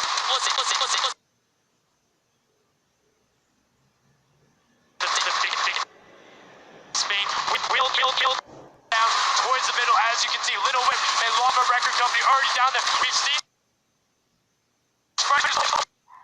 the shots over the impulse grenades going. Record Company, so many of these guys, it's riding on this game right here. They have point one. We haven't seen like this from the Puga Inc. group. They are nearly 300 points clear of the next team. Nobody else has now been able to catch up a little bit, but they both just established control in their. And Cuddle Group won't pass Raven's Revenge by just sticking with 300 to win this match. Yeah, they've actually top four just doing a pretty good job at staying relevant after all of these rounds. So if Gotaga's team takes this, we actually don't know who can take this right here. Little Whip Warriors have kind of fallen down a bit here, but Funky Fighters clearly in last place, not good. You can see Tomoya coming in, doing everything he can. Best he can, and Lachlan is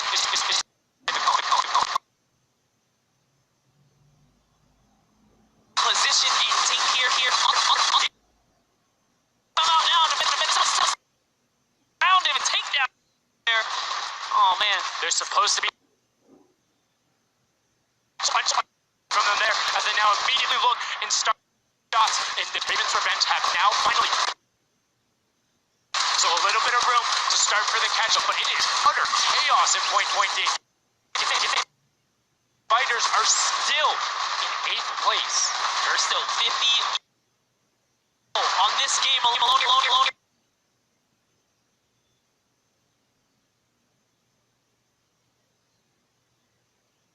We're in New York City, you know, you gotta make pizza references. That's how we're doing it. And alright, he wants more points. He's up for it. Just goes down, sitting on 23 eliminations.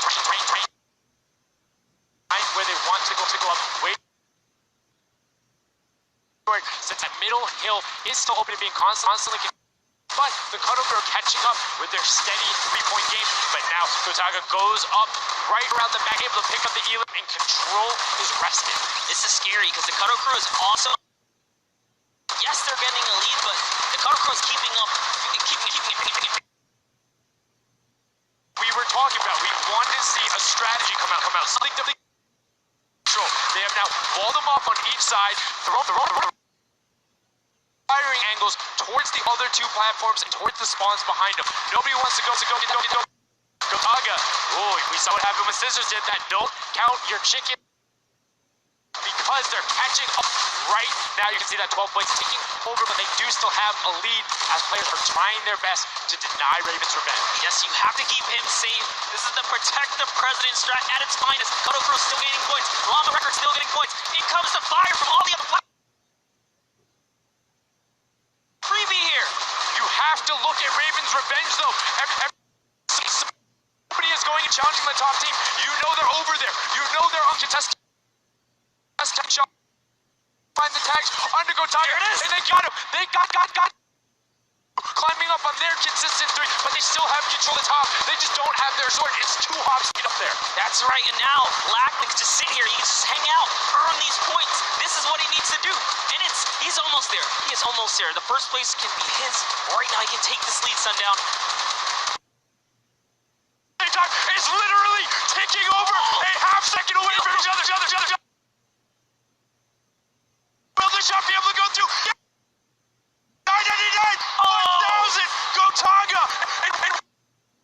And the closest nail biter yet edge out the Cuddle Crew in 2 teams who we said we wanted to see more. They brought more. Are you kidding?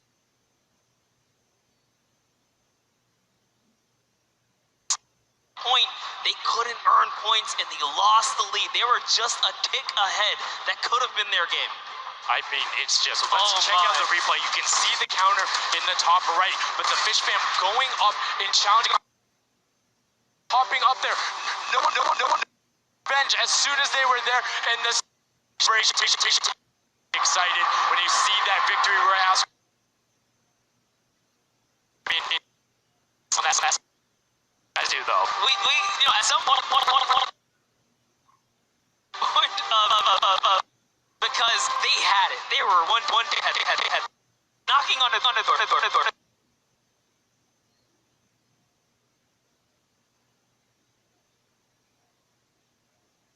Where every thing that is happening on the map can affect the overall.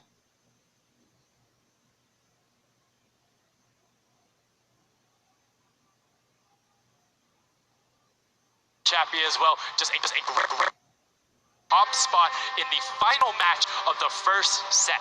Now I get to say I was right the whole time. I started off with Ravens Revenge, kind of making me feel like, hey, these are my guys. Let's go with your gut, guys. All right, Ravens Revenge. That's who I said when I started this whole thing.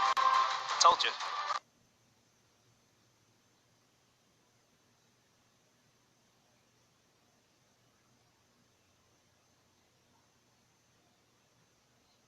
In fact, when I've got your back, monster. I am here. You guys got you, Gotaga. How's it feel to be here? Was it what you expected?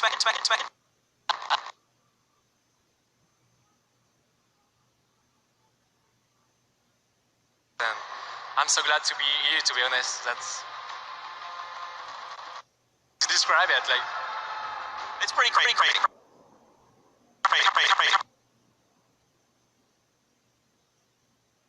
Kind of all 4 of us, we were playing too afraid at first, so we just had to just spawn trap. That was our goal. You guys know.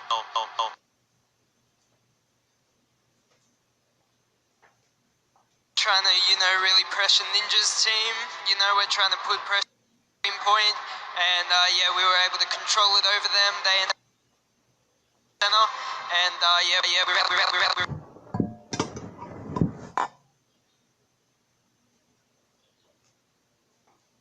cheering you guys on and from home. I don't know, it's just incredible. I'm happy that so many people are here. I don't know, just enjoying the show. It's amazing, honestly. Well, congratulations, guys. Now I'm going to send it over to Golden Boy, who is standing by.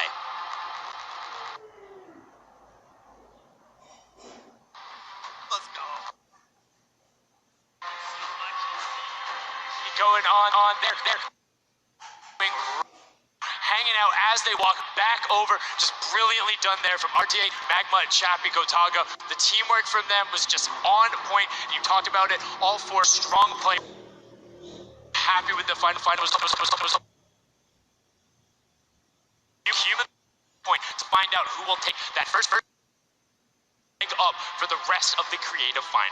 I actually want to touch on something that interesting. He called ninjas focus here. He's like, okay, we know who to farm and which ones. And they're shutting players down, shutting down their competition so that they can take these sets. Right in there, it's a big.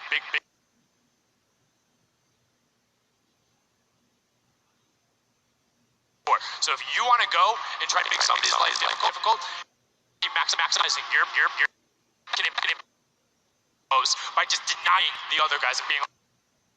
And occasionally, if you put enough pressure on them, maybe they default to rotating the other way. Maybe they go somewhere longer. Maybe they have to wait and only push this forward. All of those by just putting pressure on another team. There's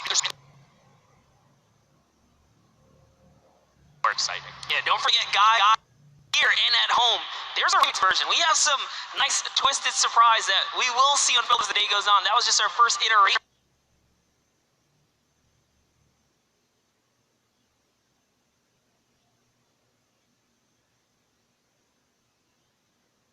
For that, you win game 2, 3, depending on where they went. Their average might have really if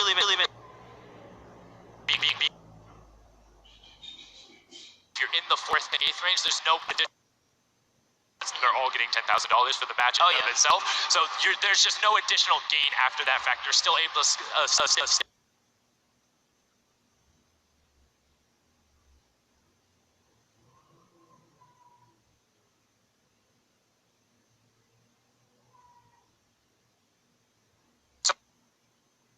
We are going. And your set winner is the Funky Fighters. The last match was.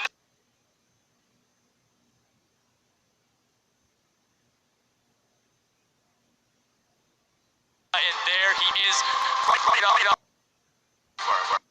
They did it.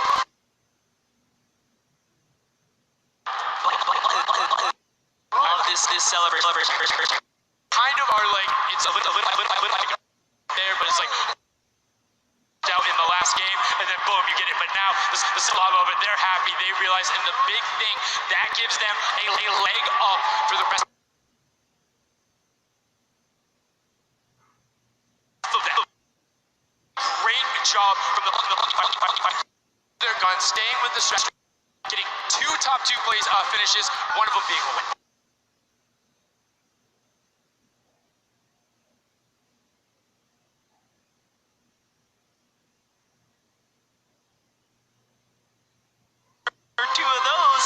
This entire creative finals is theirs. Well, and again, we talked beforehand, and he was like, yeah, we're really confident when we can get in the races. We want to be on that world run. We know we can be.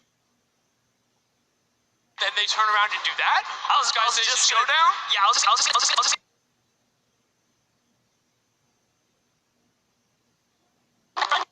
he recruited his people for this creative challenge. So, for him to take what went our, toe-to-toe standing sundown. Yeah, look at the final team standing by $1,500 there. The Funky Fighters, you can see on the right-hand side, have been awarded that silver llama. A little bit Warriors, both at 55, sitting in 5th. Fish Fam Sunshine Soldiers, I almost got that one, 6th and 7th, and then 8th. There are the champions, but this is set 1 of 4. There's still tons of creative games to be going on. I mean, it's been so good. Earlier, we have a never before. As now, I know we kind of similar to that. How many of you guys played Red Light, Green Light at some point in time? Whether Junkyard Juke is a red light, green version where you will have 2 teams running. It will rotate through every single one of the rounds, and here sprint into the center, and in 6 points, there are 4 rounds per match, Monster. And how do they score? Yeah, but also before we get there, you only get to be guard once, and while you're guard, you do not accumulate points. But yes, the points. So when you want to choose small, medium, or large objects and try and to the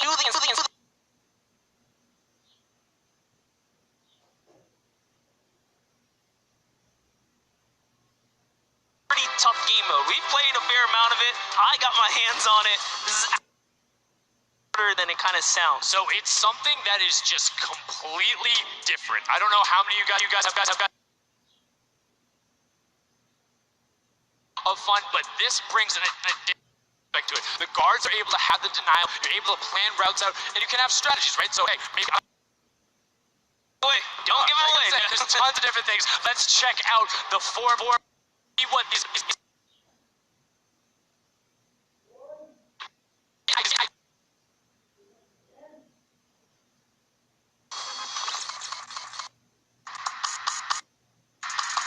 Get ready for more creative Fortnite with the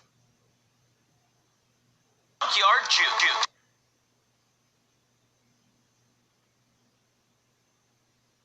Prop hunt with a twist. 18 will take different roles on the map. Transform into props and attempt to make it into the center of the map. While two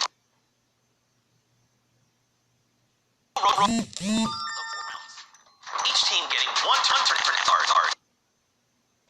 to defend.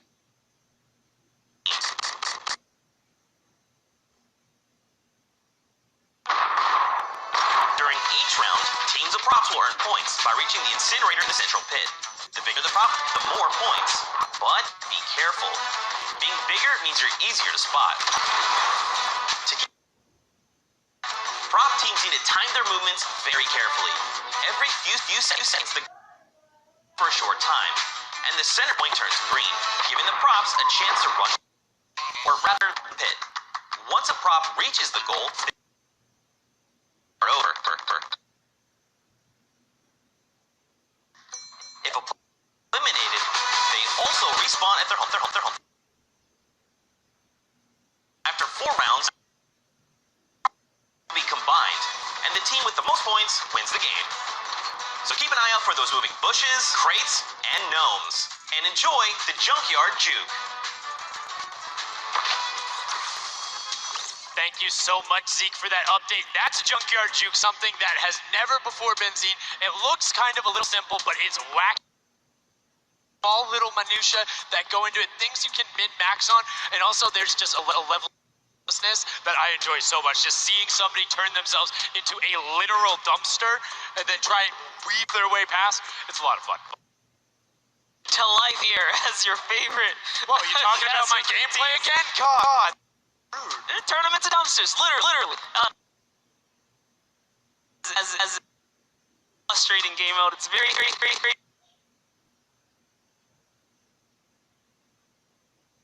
point objects, and that's just gonna be the name of it. Who can score the most here? Who can score, and how well are you playing defense? How well do you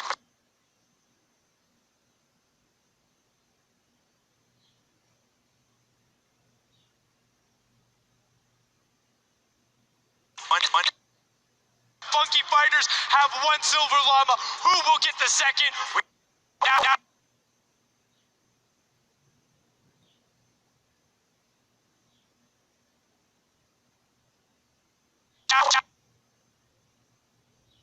Of Raven's Revenge, and then the Little Whip Warriors, Ninja, Taco, Tauza, and taking their shots up. Now, fun fact, the screens are there. You can't, but you can shoot. To take some shots. I mean, we know the trick shotters will. Yeah, some people are already shooting. Chappie hasn't quite yet. He's kind of looking. He just blind. There it is. Now through. He's notice. Stop him. Want to force. Want to also kind of memorize the map in the lanes. And right away you can see as soon as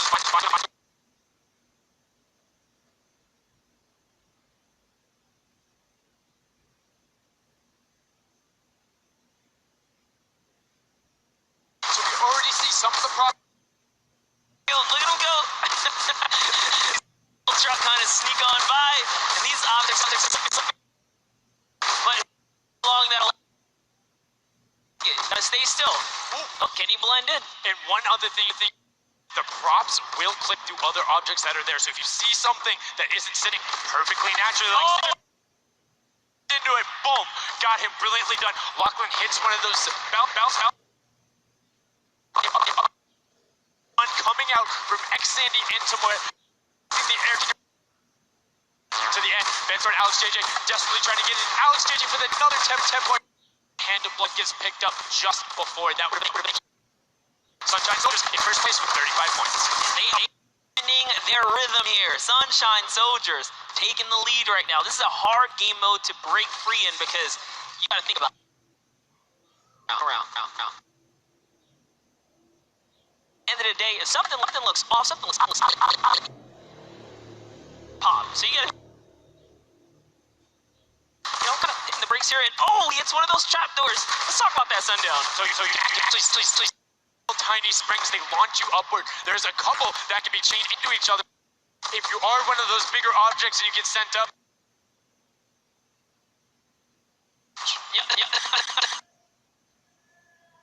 Easy if we didn't lay traps around, right? So, gotta kind of spice it up for the people that are turned into props too. So you can also, actually, the people who get turned into props, there's one pathway where you can chain two of them together. So if you can get there, you almost land directly in front of it. So as long as you time it correctly, you can use them slightly to your advantage, but most of the time, they're a little bit more annoying. And boom, you can see that rusted truck going in. And now, the Funky Fighters pulling out another lead, 60 points so far. And this is something important to know, guys. You have to fully processed before the timer counts down, or else your point will not be processed.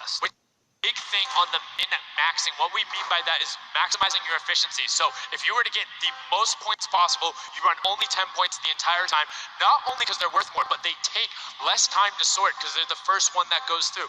The two-point props are able to run, I don't want to say relatively easier, but because you have cover, with that make it much less efficient, plus being only 20% of the point value. That's right. Itax there has chosen a big object. Achin and Zand over here. To all of the dumpster trash. Clearly hard to try. Yes.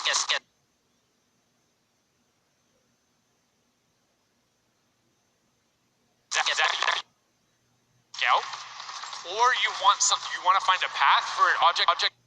So you notice how there's a section where there's like 4 or 5 rusted cars. Grab a rusted car and go park yourself with those, because yes, the guy knows, there's a bunch of rusted cars there. Screen goes back up. Next thing you know, the prop walks his way up. You can also, as you're running, but whatever you had that bound to, whether you're playing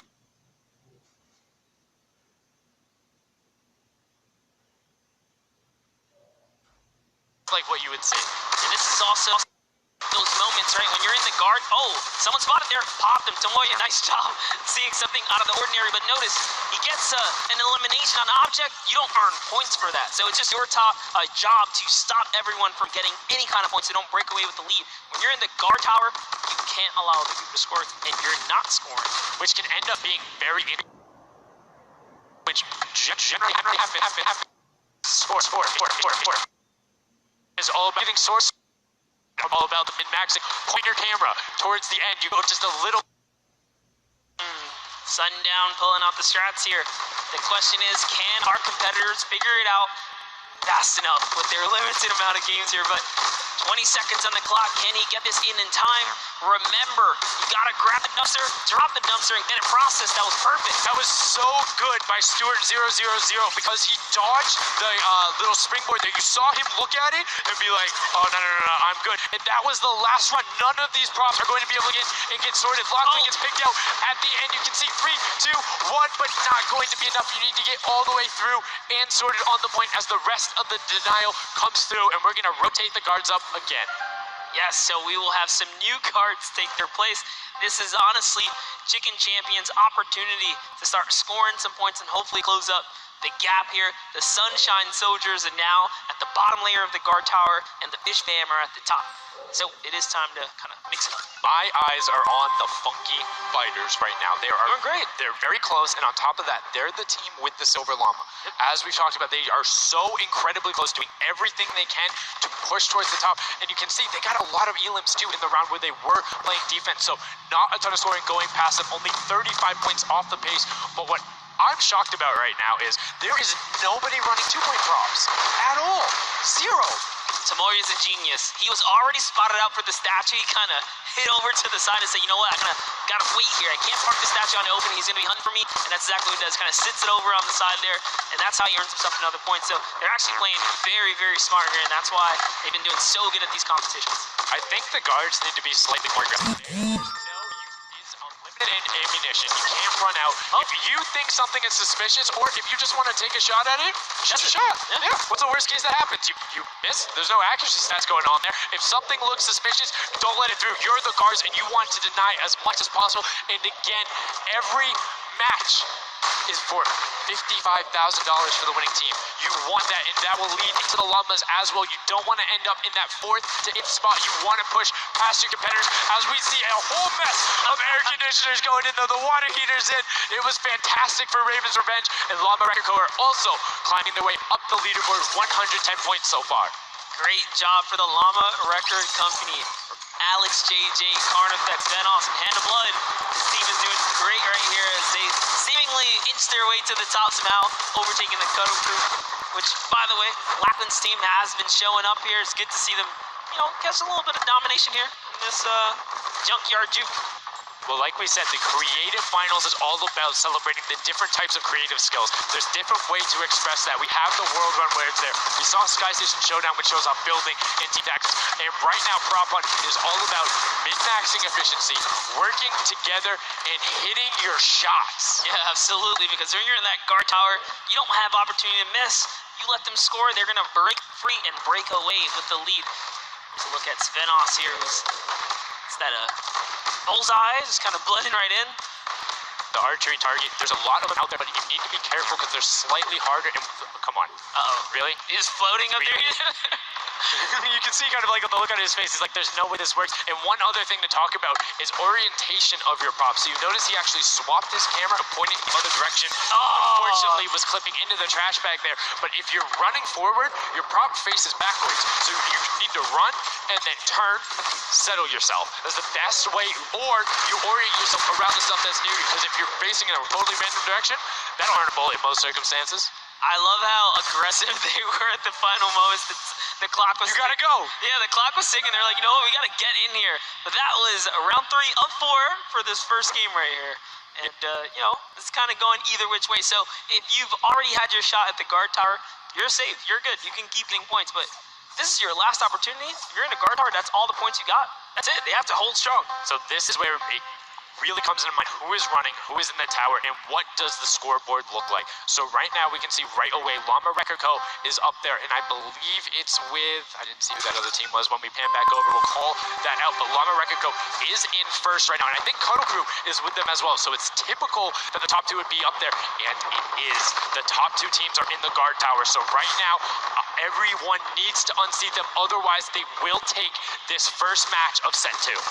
I'll be honest with you, it's a pretty big lead. That's a substantial lead. Whoever is left in the game, the Sunshine Soldiers, Funky Fighters, Kick Champions, you got to bring these big items through and do it successfully with the limited time left in this round right here, because if not, it's going to be hard to catch up to that 150. We're starting to see a little bit more consistency right there. Look at Svenos shooting. He's just shooting everything. He's not worried in terms of going through there. Does hit 1 elim, fires the shots off, going through, trying to look at just anything that he thinks doesn't look normal. Anything that maybe not have been there before. One of my favorite things, watching him just shoot the boxes like, what's that? Was that there? Was that there? Was that there? Was that there? He's just taking his shots. That's exactly what you got to do here if you want to hold this lead here. And that's why they're dominating. You can see the no hesitation really coming out of them. That's why they have a lead right now. And it's great. It's great that they're hitting his shots. It's great that Svenos is holding it down. But the Funky Fighters, we talked about it, eyes on them, already up to 120. One more 10-point prop will put them past. And unfortunately for Ninja there, does get hit off the springboard, but gets in anyway, so just a little bit of time loss. And great shot from Lachlan. My lord, I barely even saw that. Ford Turtle from Australia hit a springboard, and Lachlan shut that down. His fellow Australian brother right there. Very nicely done. You don't want to hit those springboards, man. And now you can see 125 from the Funky Fighters. They're doing everything they can to overtake. They want this match victory. They want to keep the momentum rolling. But the Cuddle Group is doing a great job of picking up targets and running their timeout, getting some both right as they get out of spawn and before they're about to score, which is a waste of time. It's even that much more efficient, but unfortunately not finding anything there. Yeah, Lachlan is really not timing his kind of rotations and reloads properly. Notice he's not also utilizing the shooting through the curtain factor there. He's kind of holding himself back. That's why you saw him with a couple Elings right there. But you got to put that pressure down, lock down these lanes so that they don't just get like free rotations through, right? And again, we talked about it a little. I'm very surprised nobody is consistently running 2-point props. You can get them in close to every run if you pick the right path and you pick the covered angles. It's very difficult to stop them, particularly with the smaller hitboxes. But so far, we've only seen 2 scored. Yeah, and I like that. Cuddle Crew right there, 130 points. This is their time. Cuddle Crew still doing really good defense right here. Oh no, but you know, Cass is first. I feel so bad. Chicken Champion comes up out of nowhere, takes that one right away. Able to get him there, and now the Funky Fighters, 5 points out. Anything going in will be enough, and the time ticks over. They didn't get it in there. Oh, they didn't get it in there. They might have got the 5-point right at the end, but no, wasn't enough. Llama Record Co. on the defense says, lock it up. We could brilliantly done from them, and that's what I'm talking about. When you're sitting there on defense, you know exactly how long you need to keep them out, exactly what you need to do in order to take the victory, and no surprise there, the guys who are all about that apocalypse game mode during the creative trials, able to take home the very first match ever on Junkyard Juke. That was well played. A valiant effort for everyone that participated in that run right there. And it was a close one. 150 points to the contender having 145. Just 1 point. One small radiator. And this is what I'm talking about, where if you had one person who is running just 2-point props there and got their successful runs at the end, they would have it. That's 3 successful runs. That takes about a minute, and you could have collected it. So go ahead. Nobody else did it. Maybe some of these guys need a little help here. Let's redo this. What would you suggest here, Siga? I don't want to say suggest, but I had an opportunity to play a decent amount of it. I'm a big fan of kind of adjusting based off of the scoreline. So if you're seeing you're able to consistently keep running 2-point props, get the guaranteed points. If somebody's playing really good defense and you're not getting 10-point props in, you need to pivot away from that strategy, because getting any points at all is better than none, and particularly if you waste a run on a dumpster where the entire time you're going and then you're stopping, and then you're going and then you're stopping. Eventually, even if you get all the way to the end, sometimes it's not enough, right? And then you've wasted that 35, 45 seconds, 3 rotations to get just there, whereas you could have grabbed the burger, grabbed the bucket, and ran the entire time, weaved around, trying to like catch a good area, as we saw with the statue, able to hide around a corner. So we'll love to see in the next match a little bit more, I don't want to say like determination going into it, but be a little bit more deliberate. That's right, but let's go ahead and hear from some of the deliberate actions over with Zeke, down with our winners. What's up, guys? I'm hanging out with the Llama Record Company. They take away the prop hunt, 5-point lead. You guys locked it up at the very end. And Blood, I'm going to start with you. And one person I want to call out specifically is this man right here, Svenos. Very tall, tallest man on the planet. It feels like this guy is a very good pick for your team. And I want to know why him, and then also why you picked these other 2. Yeah, I mean, I picked all those guys because this game mode is all about skill. There are no random things in it. You need good aim, you need decision making for sure. And Svenos, I mean, he's like a Spano. You really like Spano. That's kind of the best city in the world. And that's why I picked him first, for example. Okay, now Svenos, I'm going to put you on blast for a second because we've known each other quite a while. You know, I'd like to believe that your creativity is what allowed you to win. Let's think back to the time where you wore an entire green outfit and you danced and had a galaxy over yourself. Do you feel like that galaxy and that kind of creativity helped you get this dub? I don't know what you're talking about, mate. I think people at home that watched, you guys probably know exactly what I'm talking about. Let's go over this way now. What did you think about that game? Was it what you expected? Was it different to catch off guard? Were you ready to just jump into it? It's enjoyable. Once you get the hang of it, it gets a lot easier. You just got to work out who's good at aiming, which team's on the tower, and after that, you're good. All right, final question. Do you think you have what it takes? Is the Llama Record Company going to be the team? You think someone else is standing in your way, or is it all you guys? I think it's going to be all us, yes. There you go, man. A few words, that's all they need. Gentlemen, thank you so much. Best of luck going forward. Back to you guys on the desk. Thank you so much, Zeke. Another brilliant performance there coming out of the Llama Record Company. We talked about their versatility. We talked about how quickly they pick up competitive matches. But this is what happened in the first set, right? They were there. They were confident. They were like, yeah, once again, it's easy. And then all the other teams immediately caught up. So it'll be very interesting to see if that same story from set 1 is what's happening in set 2. Yep, that's right. Alex up there said it best. You know, he had the confidence. He felt good in those final moments. Hey, you know, once you figure out who's aiming, maybe just avoid him. Yeah, I mean, if somebody is hitting all their shots, you need to take a different route. You can't go and continuously challenge them because, again, we talked about that. If you waste all the time to run through and the guy hits a lucky, I don't want to say lucky blind fire, but a consistent blind fire through there, don't keep running that way. But like we said, this is the first time seeing the Junkyard Juke mode. We talked about the prop hunt mode earlier, but you can play it live right now in game. There's an LTM that's available only for this weekend. Let's check it out.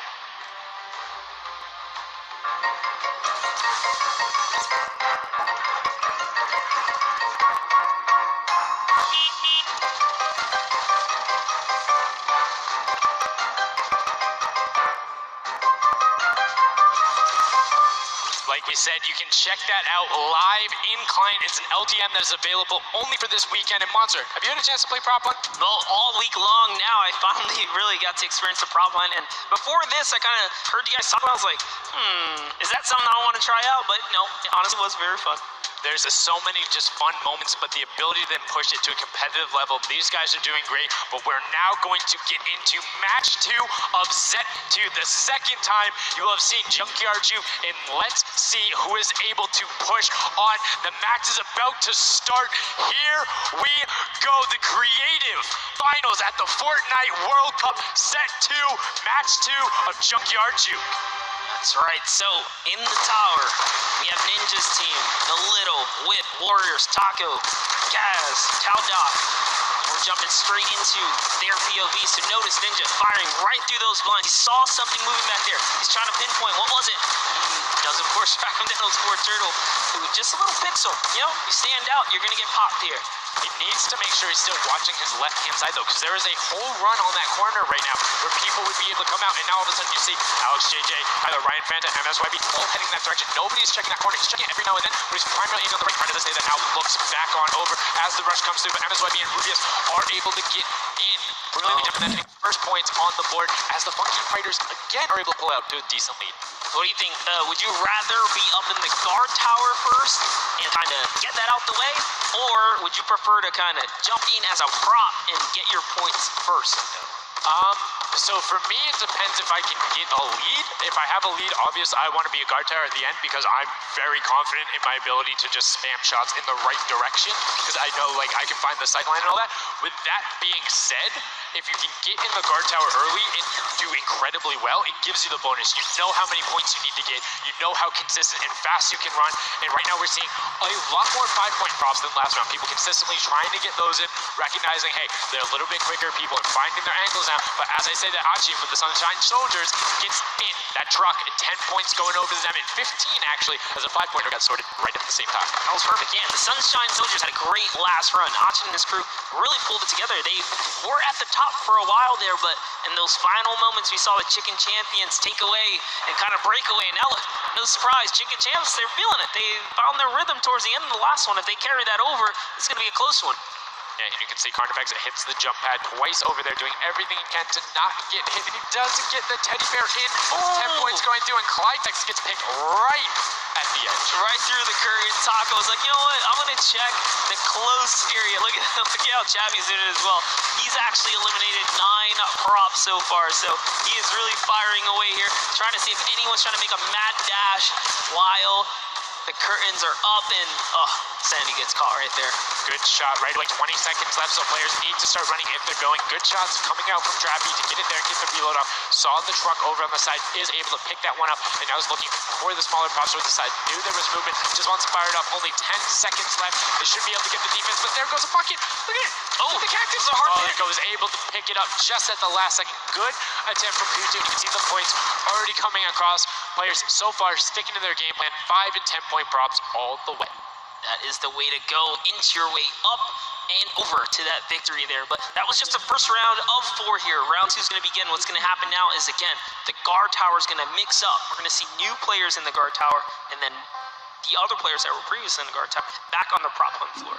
Yes, you get 1 round in the guard tower, 3 rounds running as the props. And you can see right away now, you have the Funky Fighters up top, and the shots go out as soon as the blinds go down, not letting anything happen as the props march their way out of spawn. This is fun right here. I love watching these trucks waddle about, really trying to find their way, and they see the light go to change, plant themselves down, and they're back out to the field here. Devin desperately trying to avoid. Oh, there's no way. You're stacking. But right now, Zan trying to get that cuddly cute teddy bear into the incinerator. Not a sentence I ever thought I would say there. As the archer is now doing everything. Is able to convert as Magma makes another good run and sneaks in under the shots of Tracius. That's right. This is just getting closer and closer. We have a three-way tie now. The Fish Fam, Llama Record Company, the Cuddle Crew, all at the top here, and it's still a very close game so far. Dan Yan right here from the Sunshine Soldiers, peeking around, using that camera angle, trying to see when it's time. Wants to waste no time here. Bat, it goes down and off to the races she goes. But will it change up? Actually, it's early too. You know what? I'm gonna play it safe. I'm gonna stop before the current comes up. And she has to be having blast right now. She's maybe making a free mode. This is kind of wacky and weird situations you get into, particularly like prop one. So this must be a game mode that she is doing incredibly well and enjoying herself in. As you can see there, her team is able to get a couple of props in there. So Taga and Clyde has tried to make the final little sprint. Hand to blood gets another 10 points over. As Taco with a 5-point statue there. Scissors is hanging around on the side there. We'll go through. No, I did not mean to call you trash. You just are a dumpster now, quite literally. Quite literally, but oh, the rage. I read the lips. He said I was so mad. He got taken out right there. And I like this. Let's see how he decides. He's going for those 10 points, though. Notice he went straight to the right for the big objects. That's the risk. That's what it was about. That's what happens. You need to be careful not only of the fact you're bigger, easier to see while you're moving, but you need to find a blank space in order to set down. Can't be clipping into anything else with 45 seconds remaining in round 2. And you can see Svetos a minute before the guard looked at him. He's like, I don't. Nah, I know. Right there. And right now, relatively top heavy. 70-70. And as I said, Fishman does get their 80th point, but Lachlan hanging out on top of the Rebel. 28 seconds left. Does find an angle. Oh, you know, he actually didn't park either. He just jumped on top of it. You know, I haven't been to this section here where all the vehicles are. This is the section I'm talking about where you can grab a burger in a bucket, go out, and not expose yourself except for during one period. And as long as you either full run the time through or you opt to sit still during that time, then you're good. You will score literally every single run. It's just you have to be a 2-point prop and you have to go to that exit. Oh, Dan Yan right there, unfortunately, couldn't push through in those final moments there. And that was round 2 of 4. So we are looking to get into round 3 next. So they can earn some more points. And every single set matters, right? Every game matters because there's a lot of prize on the line. Yes, every single match is scored. The top 4 will receive a gradient of money going from $55,000 down to 20, and then you have the 4th through 10th all receiving 10. That prize is then decided who will receive the silver llama. The Funky Fighters currently have one, but who will be able to press with them? Clyde tax, that vehicle is way too big, buddy. You can't just be trying to squeeze it behind that and not think someone's going to see the tail end of it. Here we have Bensor and Drakias close by one another. Bensor gets popped through the blinds there. And wait, so he's going to take a couple shots. He said, does his truck belong here? He didn't miss, though. Lucky for him. The bad aim and that moment right there is going to allow him to sneak that big 10-point. No! He gets taken out. Right there, that's no points for him. 10 is huge in this mode, too. It's very difficult to get a vehicle all the way through. I mean, it's swingy, right? If you think about it, the last round was one with 150 points, right? So if you get a singular 10-point profit, that's not an insignificant percentage there. Like, that's going to be able to help your team, but you also need to set your feet there as Kororo did and didn't hit the crouch button. And it was like, I see you wiggling a little bit there. Yoink. There's Ninja, Ryan, Fronta, Chappie, and many others still in the running here. Just kind of peeking around. You see Tyler shooting straight through the curtain. It almost looks like he's beelining his shots down the aisle there, trying to see if he can get anyone trying to exit out. Zan sees one pop up in the air, and I think he might have put that person out. Nobody was watching that side. Oh, Fish Fam needs to communicate better right now. Nobody was covering that other side. We saw 2 teams able to get a decent run out, but right now, Llama Record Company still holding the lead, sitting at 100 points. But don't forget, Fish Fam are up on top right now. Are the guards, which means they're not scoring points. He's so fast. Ryan Fronta is so fast here with this prop. Even moving it, he doesn't care. He's going all the way for it. But he's got to watch for traps. See the fear? He's like, you know what? I'm not even going to risk. I'm going to wait here and get the secure point. So one important thing to notice, too, is Ryan is taking paths consistently that take him to the corner of the guard tower. Because the corner provides you with a little bit of natural cover, and it breaks that sight line up. If you're only staring out in one direction, it's super easy to be like, no, that car was not there. I know it wasn't. If you're flipping back and forth across that corner piece, it just breaks up your field of view a little bit more, and it's that much harder to try and figure out what's actually going to hit. That's right, and oh boy, is MSYB gonna be able to sneak this huge chuck in? Oh, he actually hit something there. He's gonna sneak it right underneath. Lucky for him, his shot did not come back in time. But just that big archery target was almost enough to kind of block him right there. Venos gets another large object in as well. That's another 10-pointer for the Llama record. It was fully processed here, so now he's at 130. Can the Cuddle Crew hold the lead here, though? Can they secure it? All the Llama record company needs to not score right now, and they'll continue to kind of stay in the lead. And you can see Scissors is hitting a ton of shots. They're trying to get the retribution as the guard, and now we're heading into our final round of match number 2. So we'll see who the guards are, see what the stakes are, and who will be able to take that number 1 spot. Again, first place, $55,000, and that much closer to Silver Llama number 2. And again, we have the Cuddle Crew and Llama Record Co. up on defense. Let's check out that scoreboard. And Cuddle Crew, Llama Record Co. first and second. Who will be able to overtake them? And they are so close to 5 points.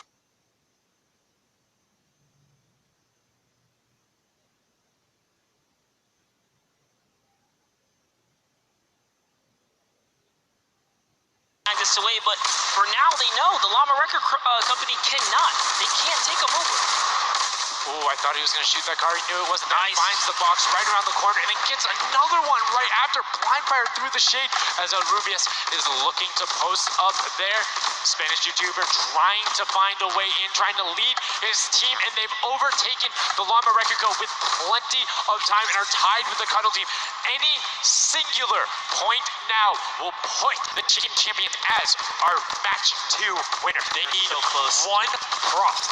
That's right, they're so close here. Magma trying to hop on over. Who's it going to be for the Chicken Champions? Who's going to be?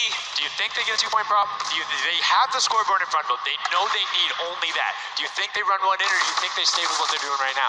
Honestly, I think they're just going to stay with what they're doing. It's working. Why break the formula here? They have over a minute to do so. And just like that, they are going to sneak it in. Yes, brilliantly done. They're overtaking them. And now the question is, can the Little Whip Warriors get enough in to catch them? It's a 25-point spread, but you can get that. You have 4 runners. You can get that in a single run if you're well coordinated enough. Will they be able to catch up, or can the Chicken Champions edge it out and be our match 2 victors? That's right, because the Cuddle Crew is now bumped out. The Chicken Champions are holding it. Little Whip Warriors have scored, though. 1 minute left here. Uh-oh. Raven's Revenge coming up as well, as is the Fish Fam. This is actually getting closer than we would have thought. They're close to pushing out the Cuddle Crew and the Llamas. Yep, and Little Whip Ninja also getting the 5 points there. Will be able to overtake. Don't forget, you don't want to end up 4th to 8th. It's all about at least breaking in the top 4 to get a little bit of the differentiation there in the prizing. But the Chicken Champions are pulling ahead. They're keeping that 25-point difference so far between the Little Whip Warriors.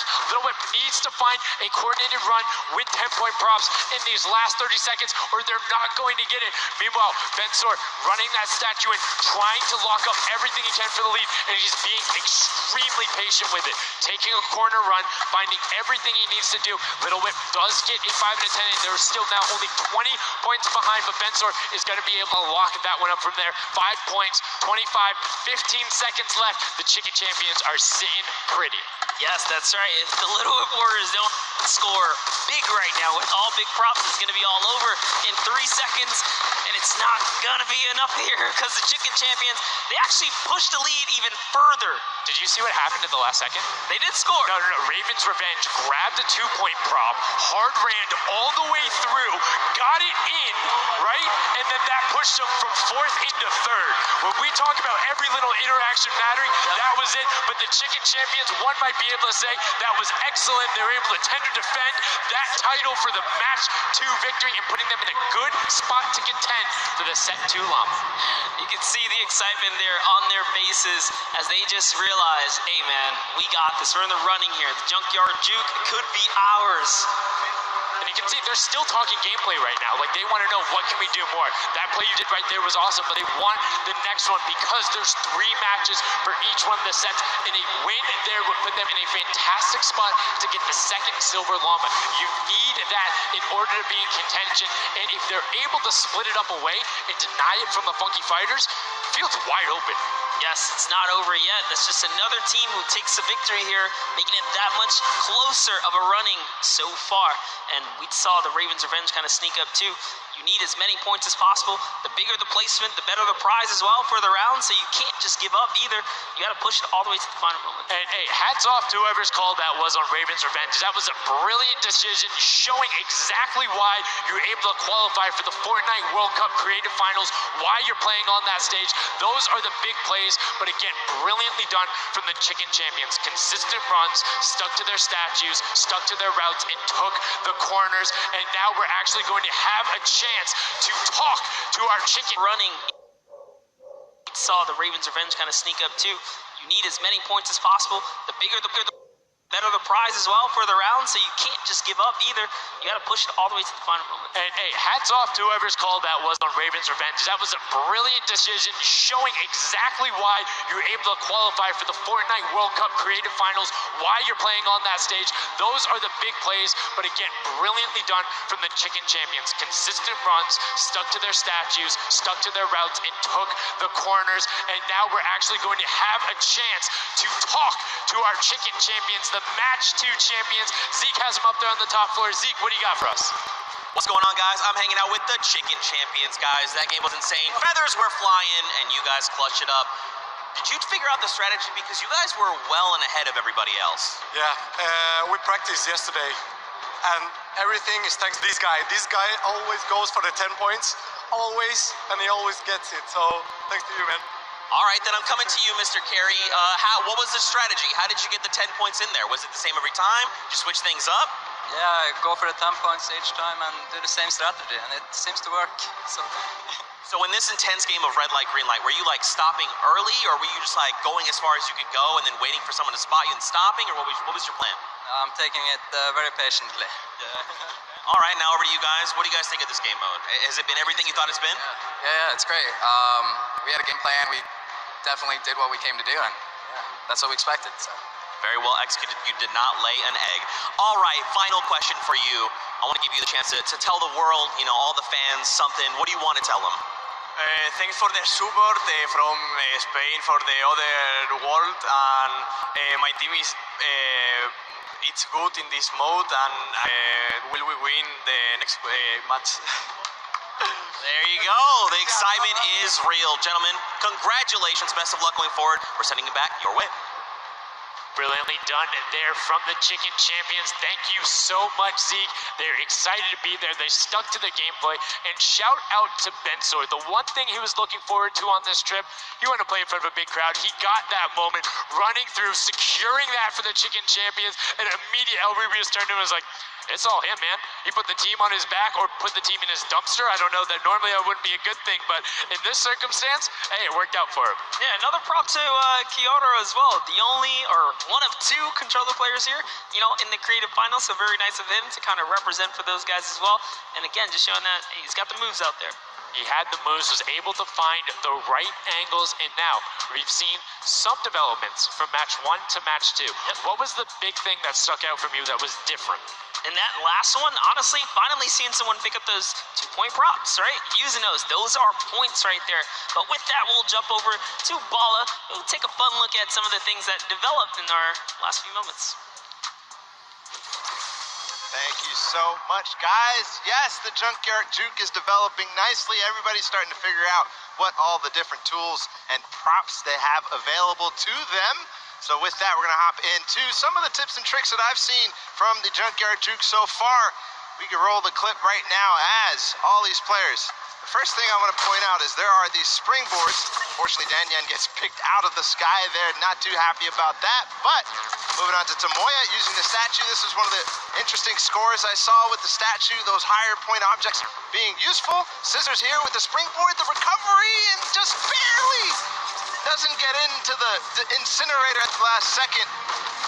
And then here we have we have again just an awesome run towards there, looking like a scene out of everybody, crossing the street at the same time. Here's Dracius hitting some amazing shots through the black. And then he just continues shooting, just hoping that he can get a shot. This is the other team, the Cuddle Crew, doing the same thing, but then also synchronizing, making sure they have coverage on all angles. Finally, Tomoya made some amazing calls. We'll listen to them in a second, but this is what he did. Always timing it perfectly so that he can get in and make sure that his teammates also go at the same time and make it into that incinerator. So we're gonna head and listen to what those communications were like from Tomoya and team. In this one, they made sure the counter. 1, 2, 3, 4, 10. I got 10. I got 10. We are Nice. we are both. Yeah, good. 1, I'm gonna switch 2, them. 3, 4, 5. Stop. Oh, they kill me. If they don't kill me, I score 10. Don't 1, 2, Okay, I got 5. I got 5. I got 10. Oh, he hit me. Oh. We are strong team. Yeah, I scored 0 in the second round. That's the problem. I scored 0 in the first one, so like we're all close points. There you go. The Funky Fighters, you know they won the first Silver Llama. We're gonna see if they can win the next one. We got one more match here on Junkyard Juke to go, and we'll see who will come out on top with the Silver Llama from this. Guys, back to you. Thank you so much, Bala, for that great breakdown. Listening to the comms, that's one thing I hadn't considered. I always just kind of like, yeah, it's going to come up now. But these guys all on comms talking, have one guy counted out. That guy's just like a metronome, make sure he has it on the dot every single time. Brilliantly done from them, but will they be able to take back that top spot? We've seen them do it. If they can grab that Silver Llama, they'll be in such a good spot. But right now, they aren't seeing the same success they saw before. Yeah, you want to get the Silver Llama, but to get there, you got to make a new strategy. I think that right there, there was a lot of information in that bit right there. You kind of noticed the team synergy, and he said something very important in his interview there. Talked about being patient. You really have to be patient. You can't let the frustration get to you. You saw Scissors very expressive on the cam. Just, it's hard to get the point through. And that's what I talked about before this whole thing started. I said, trust me, this is a lot harder than you guys think. You might just, oh yeah, I'll turn it to something and run it through.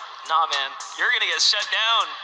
But I mean, it's just like, if you think about it, it's the mental aspect that really comes with it. If you're able to frustrate somebody else, then they're that much more off their game. And these guys are all great at that, coming through from some of the Death Run qualifiers. It makes it that much harder. But thank you guys so much for joining us here. And again, don't forget, there is a fantastic, awesome event-specific merch starting here right now, today on the 26th. You can also get it on retailrow.com. Make sure you celebrate the event. Remember it, grab some from your friends, your brothers, your family, people who couldn't be here, and celebrate the first ever Fortnite World Cup. Yeah, you saw some of your favorite pros and competitors here rocking that new swag. Definitely loving it. All types of collaborations going on here. I love it when Fortnite releases new gear, This kind of allows me to always spice it up. I'm always a fan of anything Fortnite swag. That's pretty much like 98% of my wardrobe. At this point, I mean, love the logos, love the bright colors, but enough from us. Match 3, set number 2, the final one on the original version of Junkyard Juke before we see the remix later on. Are you guys ready? That's right. And let's begin. The first round is underway. Match number 3, set number 2. Who will be able to incinerate the props the most? Who will push up to the lead? And can anybody upset the Funky Fighters who took that first lobby? You need to make sure they don't get this one here. And basically, everyone's first place. Yep, and you can see there, Taldeck did land a shot straight through the curtain. Very nicely done.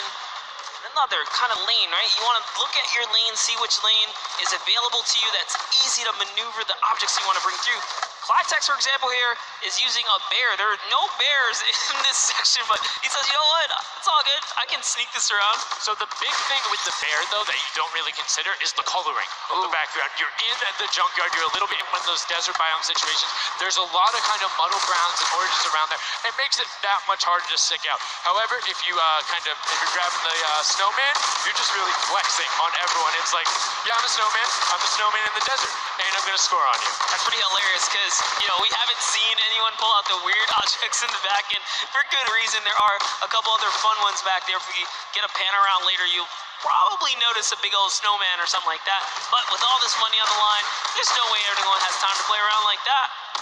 You can't play around because every single one of those runs matters. And right now, we see Sunshine Soldiers swapping over. They've already put in 2 2-point props, so need to be slightly more efficient on those runs, but good job getting on the boarding consistently. And as we say that, 5-pointer goes in, boom, they're ahead of the Funky Fresh, who have had a singular 10-point run, so trying to get every possible point. It's all about min-maxing efficiency.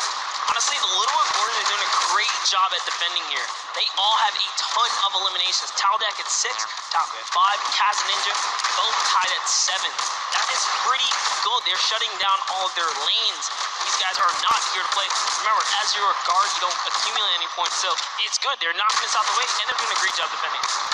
Keeping them out, making sure you find the right lane angles, and also sometimes just putting shots out in the right spot. You just need to be able to consistently deny as much as possible. And Taldak, that was sick! I was like, are you behind that? Yep, what's that? Didn't see that there before, didn't see that either. Taldak doing a good job so far, spotting things through the curtain. Let's see if he can find another here. The random shot, oh, something landed. That's why you don't want to hit those spring traps there.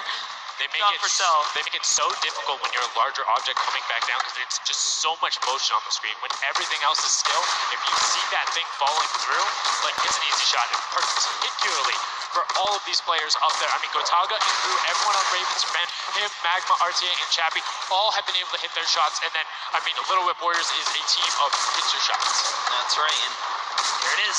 Last opportunities to make a point have just concluded, and that was the first round. There are 4 of these, so we're gonna switch up the guards now. Little Whip Warriors get a chance at, trying to earn some points, and as do the others. The next round will begin.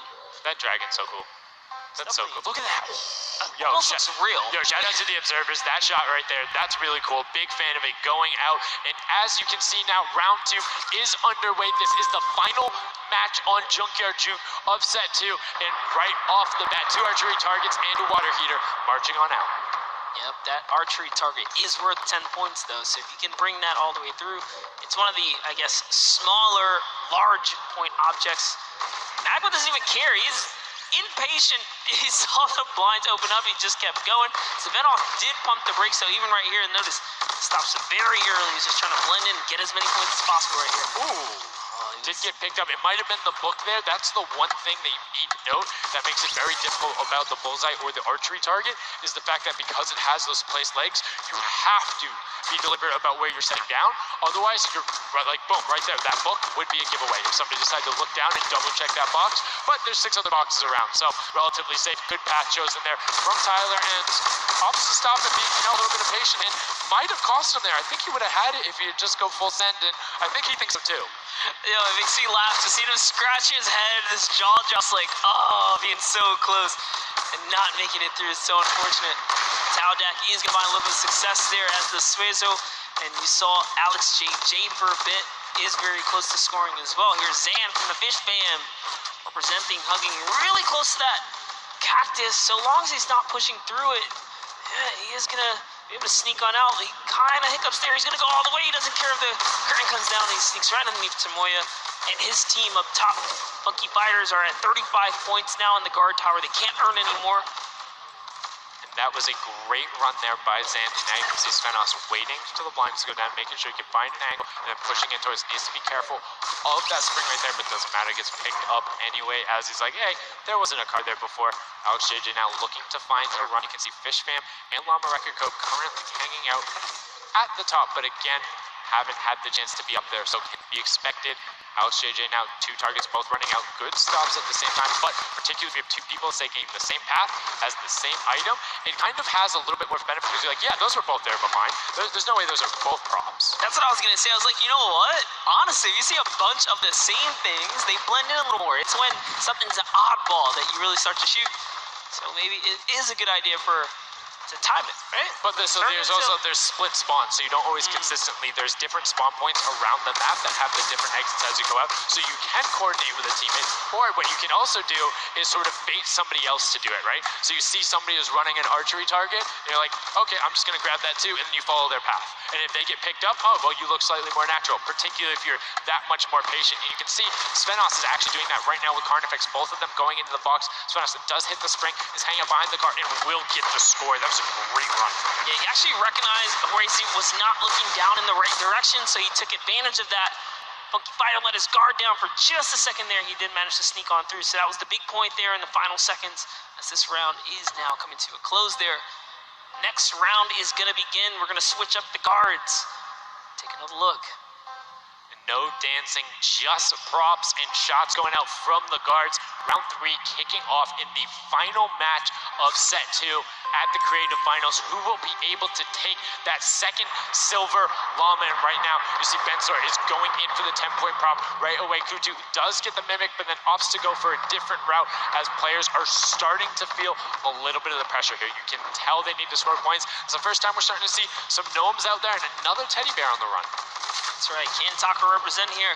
He's putting himself straight behind every object that he can. I love that they're using the smaller objects. It's so much easier to score with those. When you bring those big ones out, it really is hard.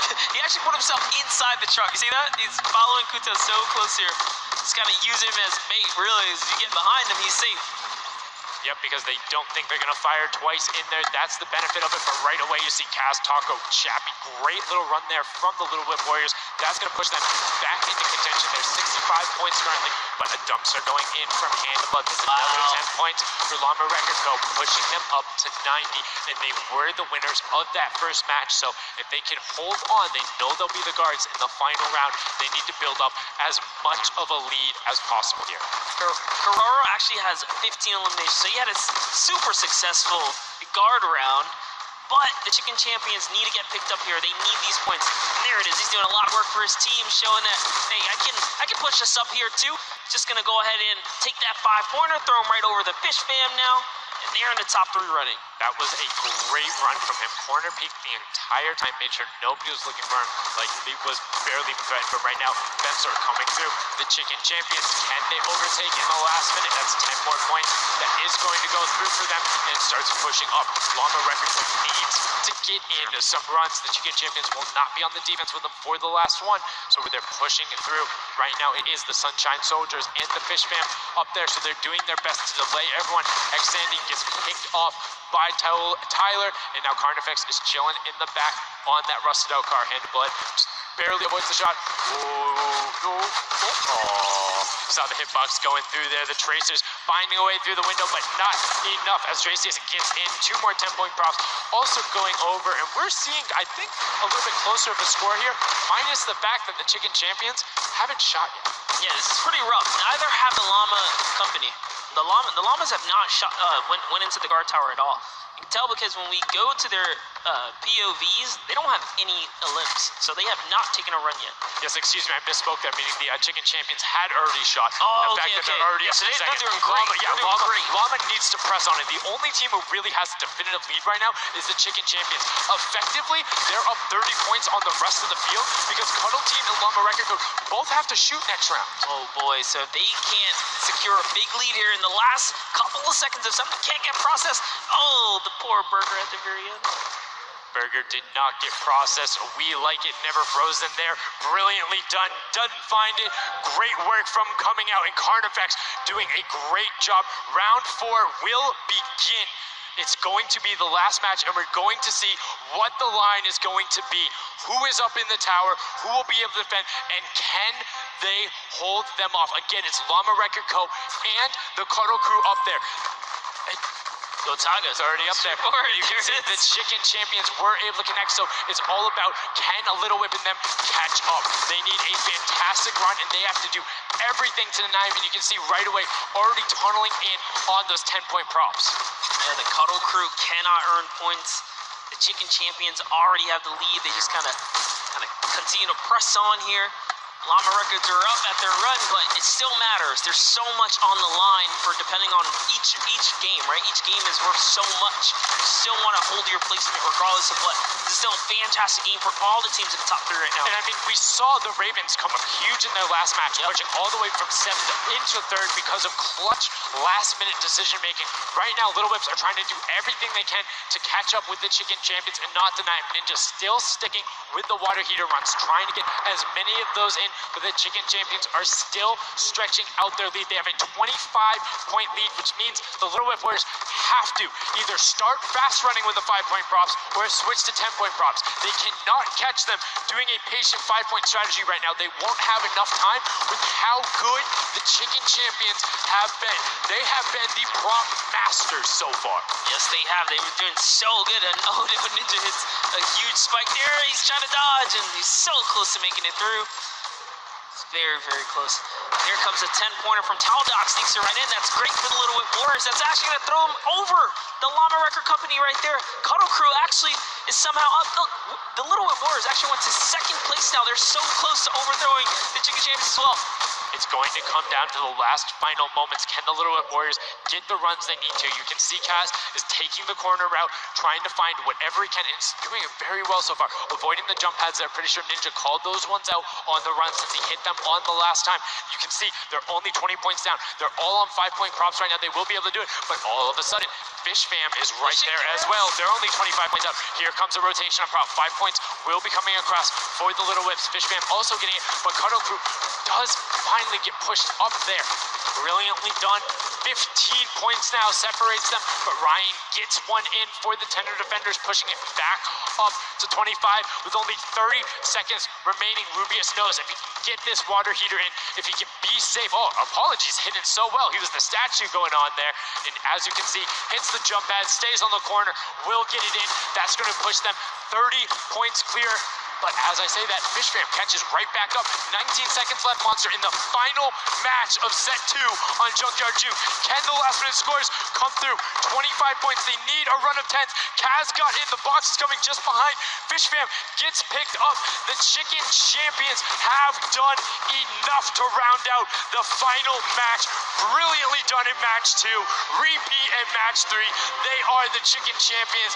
Excellently done, and they defended their crown. That's right. You have to give props to everyone else that managed to kind of hold a top 3 lead, especially right there in those final moments. Little Whip Warriors and Fish Fans really coming up at the end there, bumping up their prize earnings, because every round, everyone's a winner, but you can earn just a little, you can win a little bit.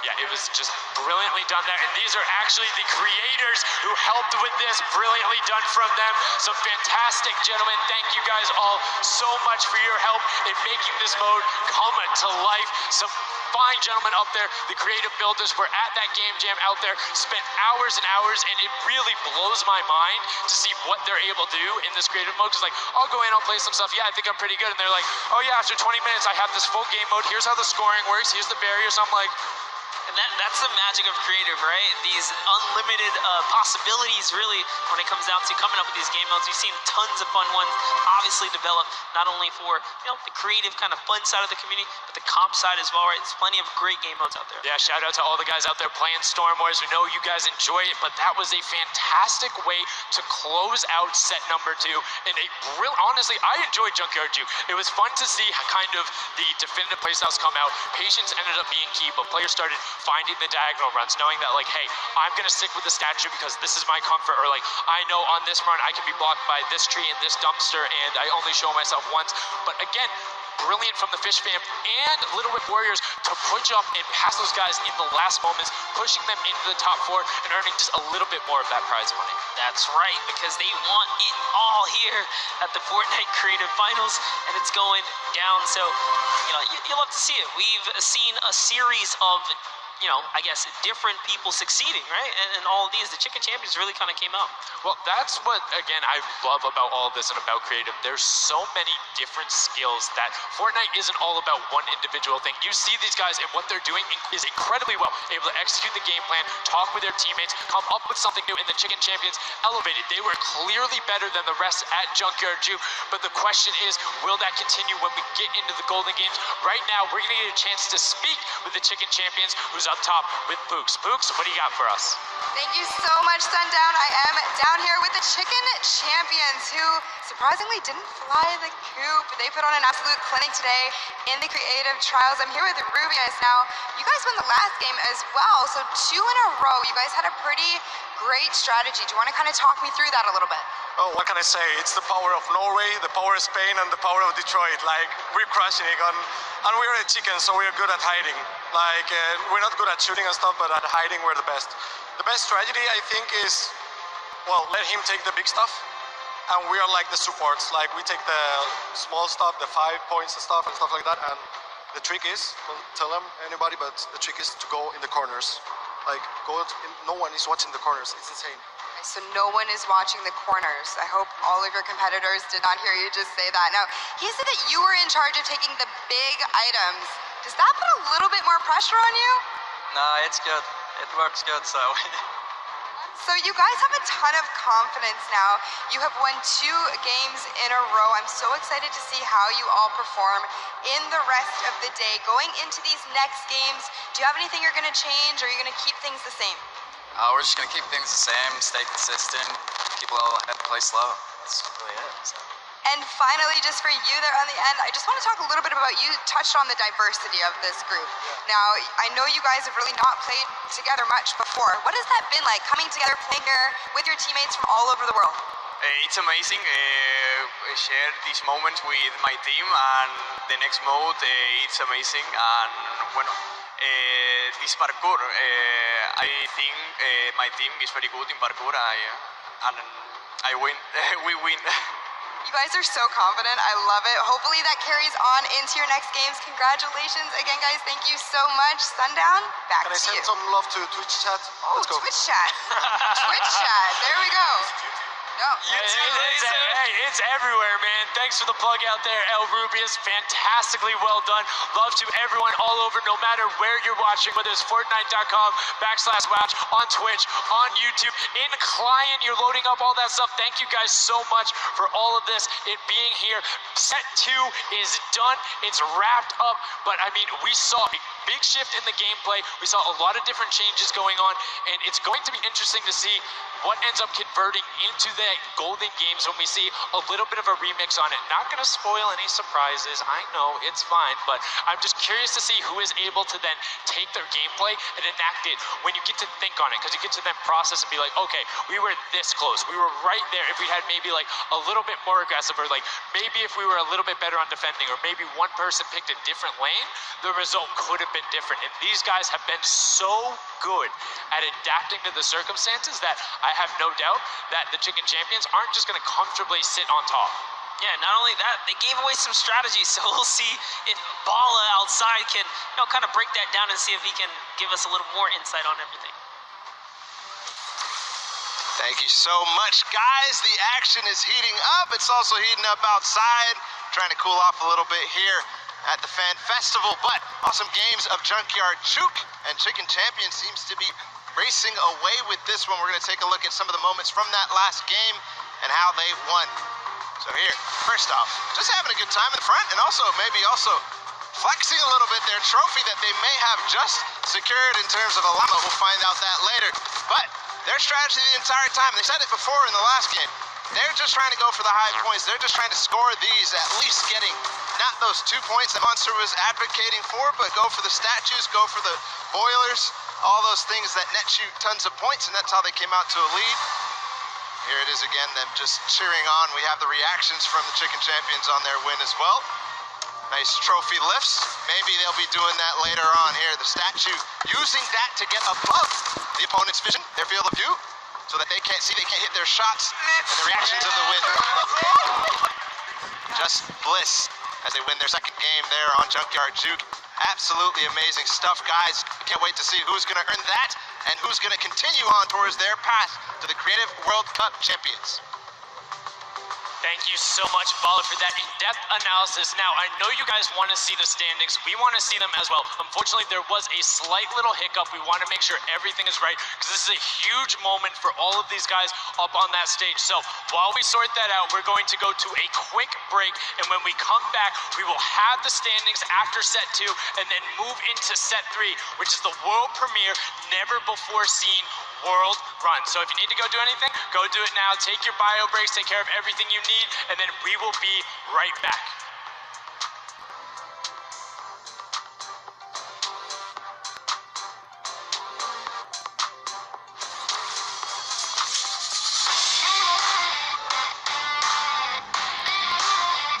My name's Magma, and today I'm in New York because I qualified for week 4 of the creative trials for Godiga's map. I'm really looking forward to showing my skill set off and meeting all the players and showing everyone what I can do here. When it was first announced that there was going to be creative trials, I was really looking forward to it because it was all I did pretty much 24/7. I looked at it as an opportunity. I find after playing Battle Royale, when creative first came out and Scissors released his first death run, I just instantly sort of, you know, took a liking to it and I enjoyed playing it. And I guess from there afterwards, when I found there was money involved with doing death runs and stuff, that sort of caught me and caught my attention and I started playing more. So with my team, my captain is Godiga. He's a French content creator and my teammates are Chaps and Ardia. I think we can do really well at the Creative World Cup. I think our team has a good combination of the death run skills, but also the like shooting and building and the good chemistry we have in the team. I think it can really make our team do well. Magma and my team, Raven's Revenge, is going to do really good in the World Cup and we're going to smash the rest of the competition because we have the Battle Royale skills, building, death run, we have it all.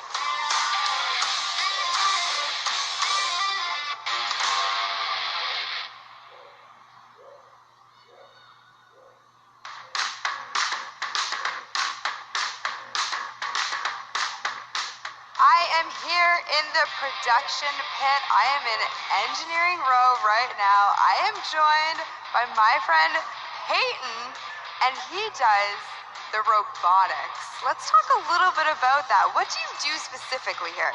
We have a bunch of robotic cameras around the arena that we shoot different angles from, and we're able to pick up shots of the players that are playing the game. We also do a lot of crowd shots, so we're able to shoot the audience and get some really great reacts for both the stream and for the front of house feeds that go up on the screens. You guys heard it. If you're out in the crowd this weekend here live for the Fortnite World Cup, show us some energy because Peyton is going to be looking for your reactions and you could end up on stream. You want to play with it, see how it goes?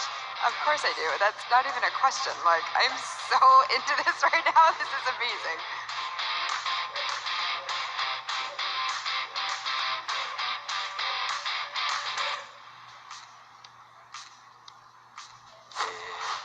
I'm Scarlett. I've come from Japan. I'm happy and excited to be playing with so many players that I've seen on the internet. My favorite place to drop is Fatal Fields. If I win the Fortnite World Cup, first I want to buy a house, and then I'm going to eat a lot of food.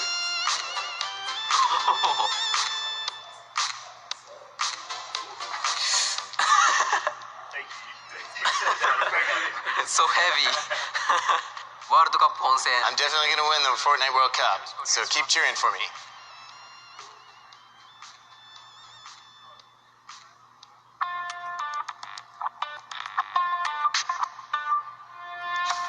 Hi, I'm Fortnite and I'm here to compete in the Creative World Cup. I competed in most of the trials and was really excited when they announced the bonus weeks after the original 5 were over. And I competed in the Jadith 100 level map and I had to speed run 100 levels as soon as I could. I really enjoyed like all the different styles of maps and death runs that there are, and I really enjoy speed running them and trying to get as good as time as I can. At the moment I found out that I qualified, it was just insane and I wasn't sure if I was going to before that, and it was just crazy that I am here. And Fortnite and the Sunshine Soldiers are going to win because we have 2 captains, so we're twice as good. What is going on? We're getting some good practice here for the Fortnite World Cup Creative Finals happening very, very soon. A lot of first thoughts, first looks at the Sky Station Showdown, which is an incredible map. It was a great map. I mean, it mixes a huge new element into the game. You know, you got to protect the person with a sword, capture the objective, but my team, great teamwork, and, you know, we kind of pulled through at the end there. It was awesome. 1,000%. You know, so being able to kind of get your hands on the map, you know, before, obviously, the big moment. Practicing, it's nice. It's huge. It's huge. So, like you said a second ago, this is a brand new way of viewing Fortnite and playing Fortnite, which is incredible. Exactly. It's super exciting to see what people come up with, and then also turning it into a competitive aspect and put it in the game and make this tournament, so... It's amazing. So, any general kind of thoughts, concerns, maybe about strategy? I don't know. You know, I think we won, so we know the strategy. All right, listen, this is practice still. We've got the big moment coming up very soon. But do you want to shout out your team real quick? Yeah, no, we've got some speedrunners in our midst. Actually, we've got Tyler, we've got Zand, and Suzu. They are all speedrunners of death runs. And as you know, later in the Creative Cup, there's going to be a death run involved level. So. We're going to take that one home, too. Inspired by the creative man Scissors himself, has made many a streamer, many a content creator very angry with a death run, myself included. Great job with the practice round. We'll see you very soon. I'm excited. Thank you. Ladies and gentlemen, welcome back to the Fortnite World Cup Finals. We are here in day number 1 where the creative finals are going down. The stadium is jam-packed with fans from around the world who have traveled here, not only to watch us crown World Cup Creative Finals champions, but also solo and duo champions as well. I'm Zeke, this guy right here is Bala, and we're getting ready to hop back into all of the action. Now, I think, we've seen a little bit of the first 2 game modes. We got to see a little bit of the Sky Station Showdown. We got to see a little bit of that Junkyard Juke, but there's actually something that Sundown teased, and that is the World Run. The World Run coming up next. It is an awesome, it's something that I think a lot of these players are used to. Yeah. And I think they'll be very, very comfortable here. We'll have to see whether the challenge of the obstacle course will be, anything that these guys can balk at, or if they're going to be able to just cruise through. We'll see. It's going to be fun, though. Well, it's going to be really interesting, right? A lot of these players are very familiar with death runs, and it's very, mechanical, right? Yep. If you know how to execute, you can get through these obstacles, but you have to kind of get your eyes on them first, figure out how they work, and then make it through. So I think it's going to be very interesting, very fun for everyone here, and all the players as well. I'm hoping to see someone make it to the end. I don't know that anyone will, though. We'll see. 30 coins, and from what we've seen in practice between us and other people, it's very difficult, so we'll see.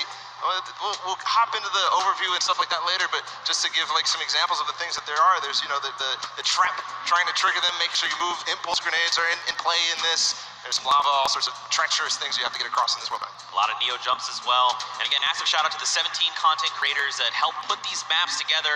Mad props to you. Their hard work is being shown here on the stage. And these guys right here, of course, playing it as well. I guess, you guys forgot, I'm seeing this guy right here is Paulo. We're getting ready to jump into these next few matches. We'll get you guys up to speed with all the format and all those things.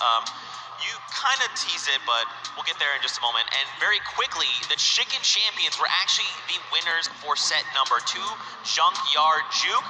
Let's take a look at them right now. They were overall victorious of that last set, and there you go.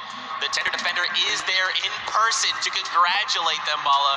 Rubius and his team, they worked hard for it, and they are the victors. They're warming up for the next run, but they know now they earned the Silver Llama for that set, so it's 1-1. Chicken Champions earning their Silver Llama right now. They're surprised because they were getting ready, but here it is. Rubius is like, wait, do I actually get that? Is that actually mine? Yes, it is. Yes, it is.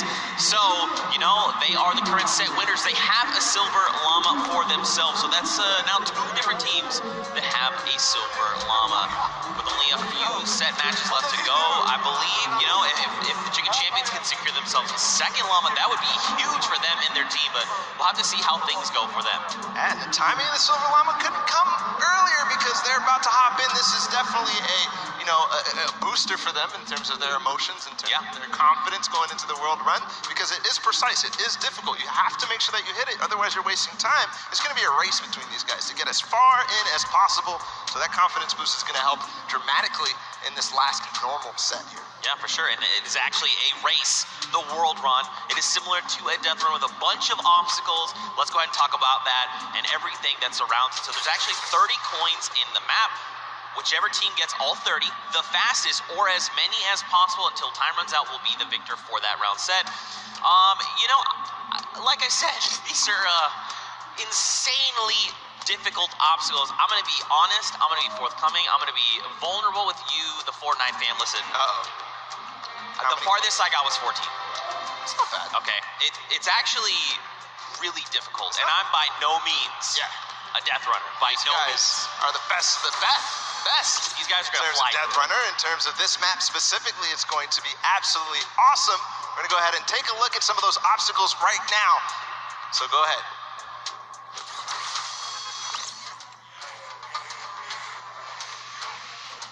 We're going around the world in this new creative team death run.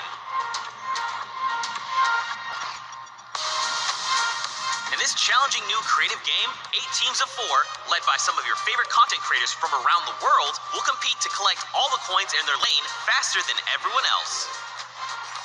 The first team to collect all coins in their lane wins. If they don't finish, the number of coins they collect will determine their placement. If a player is eliminated, they'll respawn at their most recent checkpoint. Any team member can grab a coin for their team, so players will have to work strategically to gather all of the coins before the 10-minute timer runs out. It might sound simple, but it ain't easy. Players have no mats and limited items they can pick up along the way. Each team will have to use teamwork, communication, smarts, and speed to make it to the top of the leaderboard and take home their piece of the $3 million creative prize pool. Ready, set, run.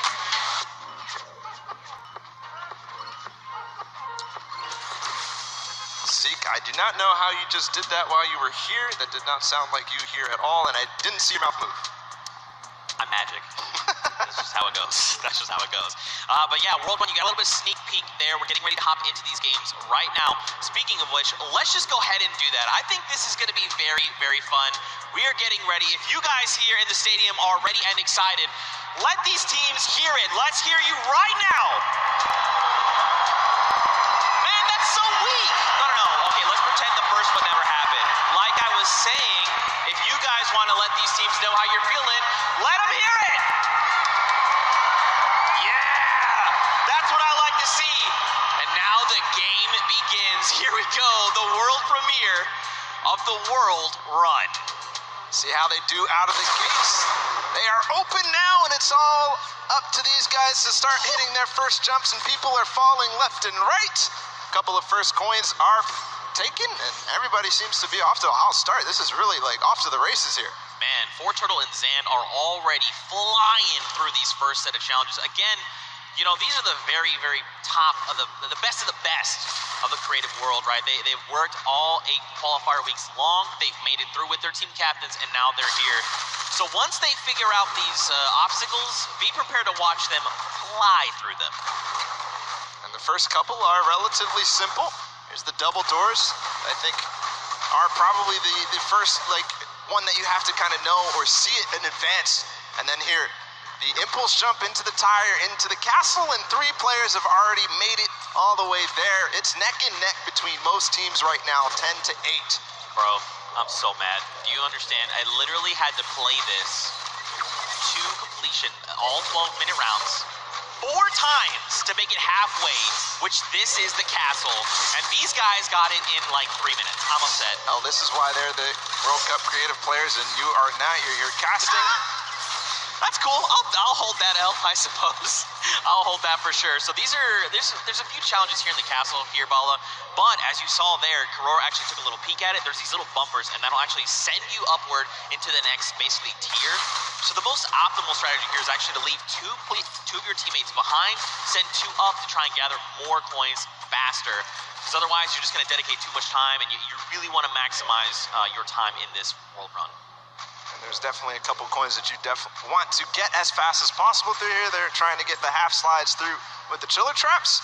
Right now, nobody seems to have figured it out just yet, at least in the view that we're watching. But meanwhile, the Fish Fam and the Sunshine Soldiers are up to 13 now, but still neck and neck. I believe all teams are now inside of the castle, and we call this basically the first kind of tier of the difficulty for these obstacles. As they move up and go past this, they will become progressively harder.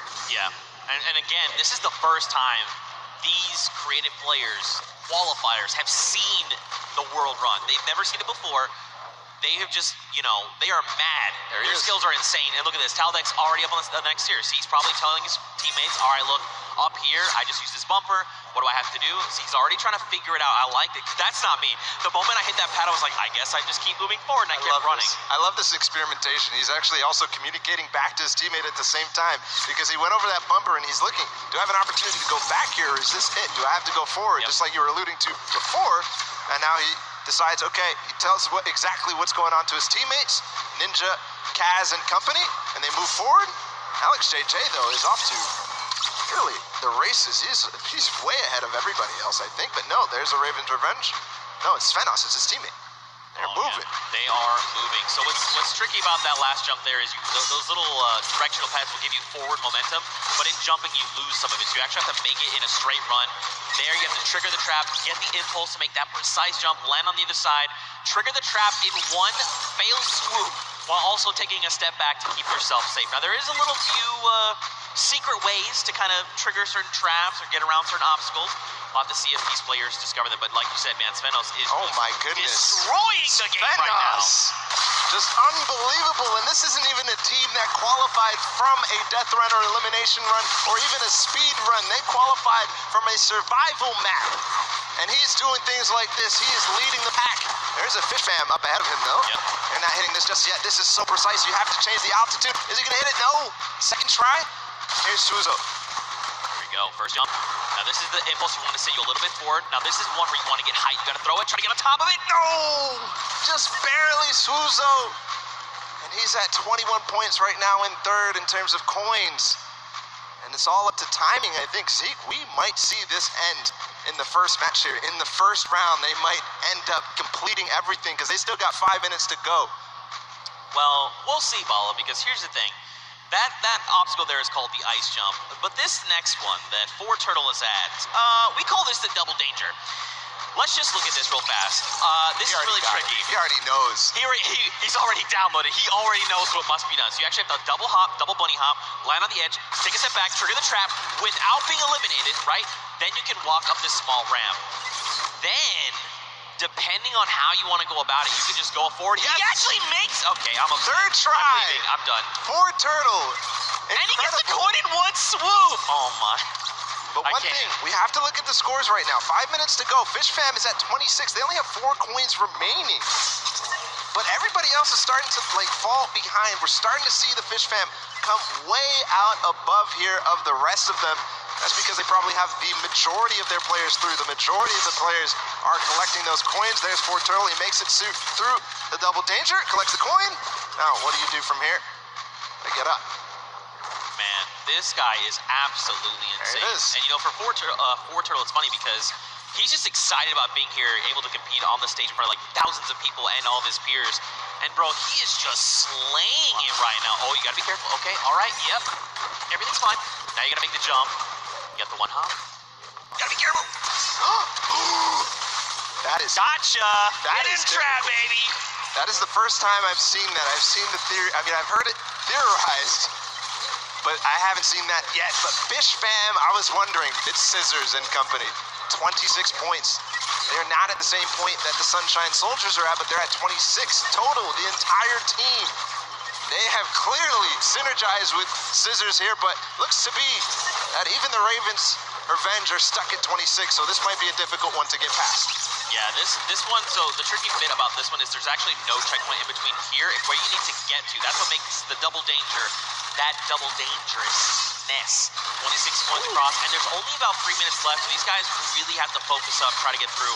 Now, the key thing going forward is, again, this is a test of speed, right? So a lot of these players are seeing the traps, they're making it through, memorizing kind of what they have to be doing to make it through these obstacles. Dan's already through, and that means when they get to come through next time, it's going to be that much faster, right? They're going to be just tearing through all of these obstacles like they're nothing. And Blood, Lachlan, here we go. Just team captains. Hey, this is important too because they still have coins to earn on their own. Right. They're all the way in the back. They're not earning the coins. They're not helping their team out in front, trying to figure out the obstacles. But 2 captains back there. Ooh. Okay. All right. Tree the other one. Yes. All right. Land on tree that one. Dude, is he gonna get it? Nice dodge. This is insane right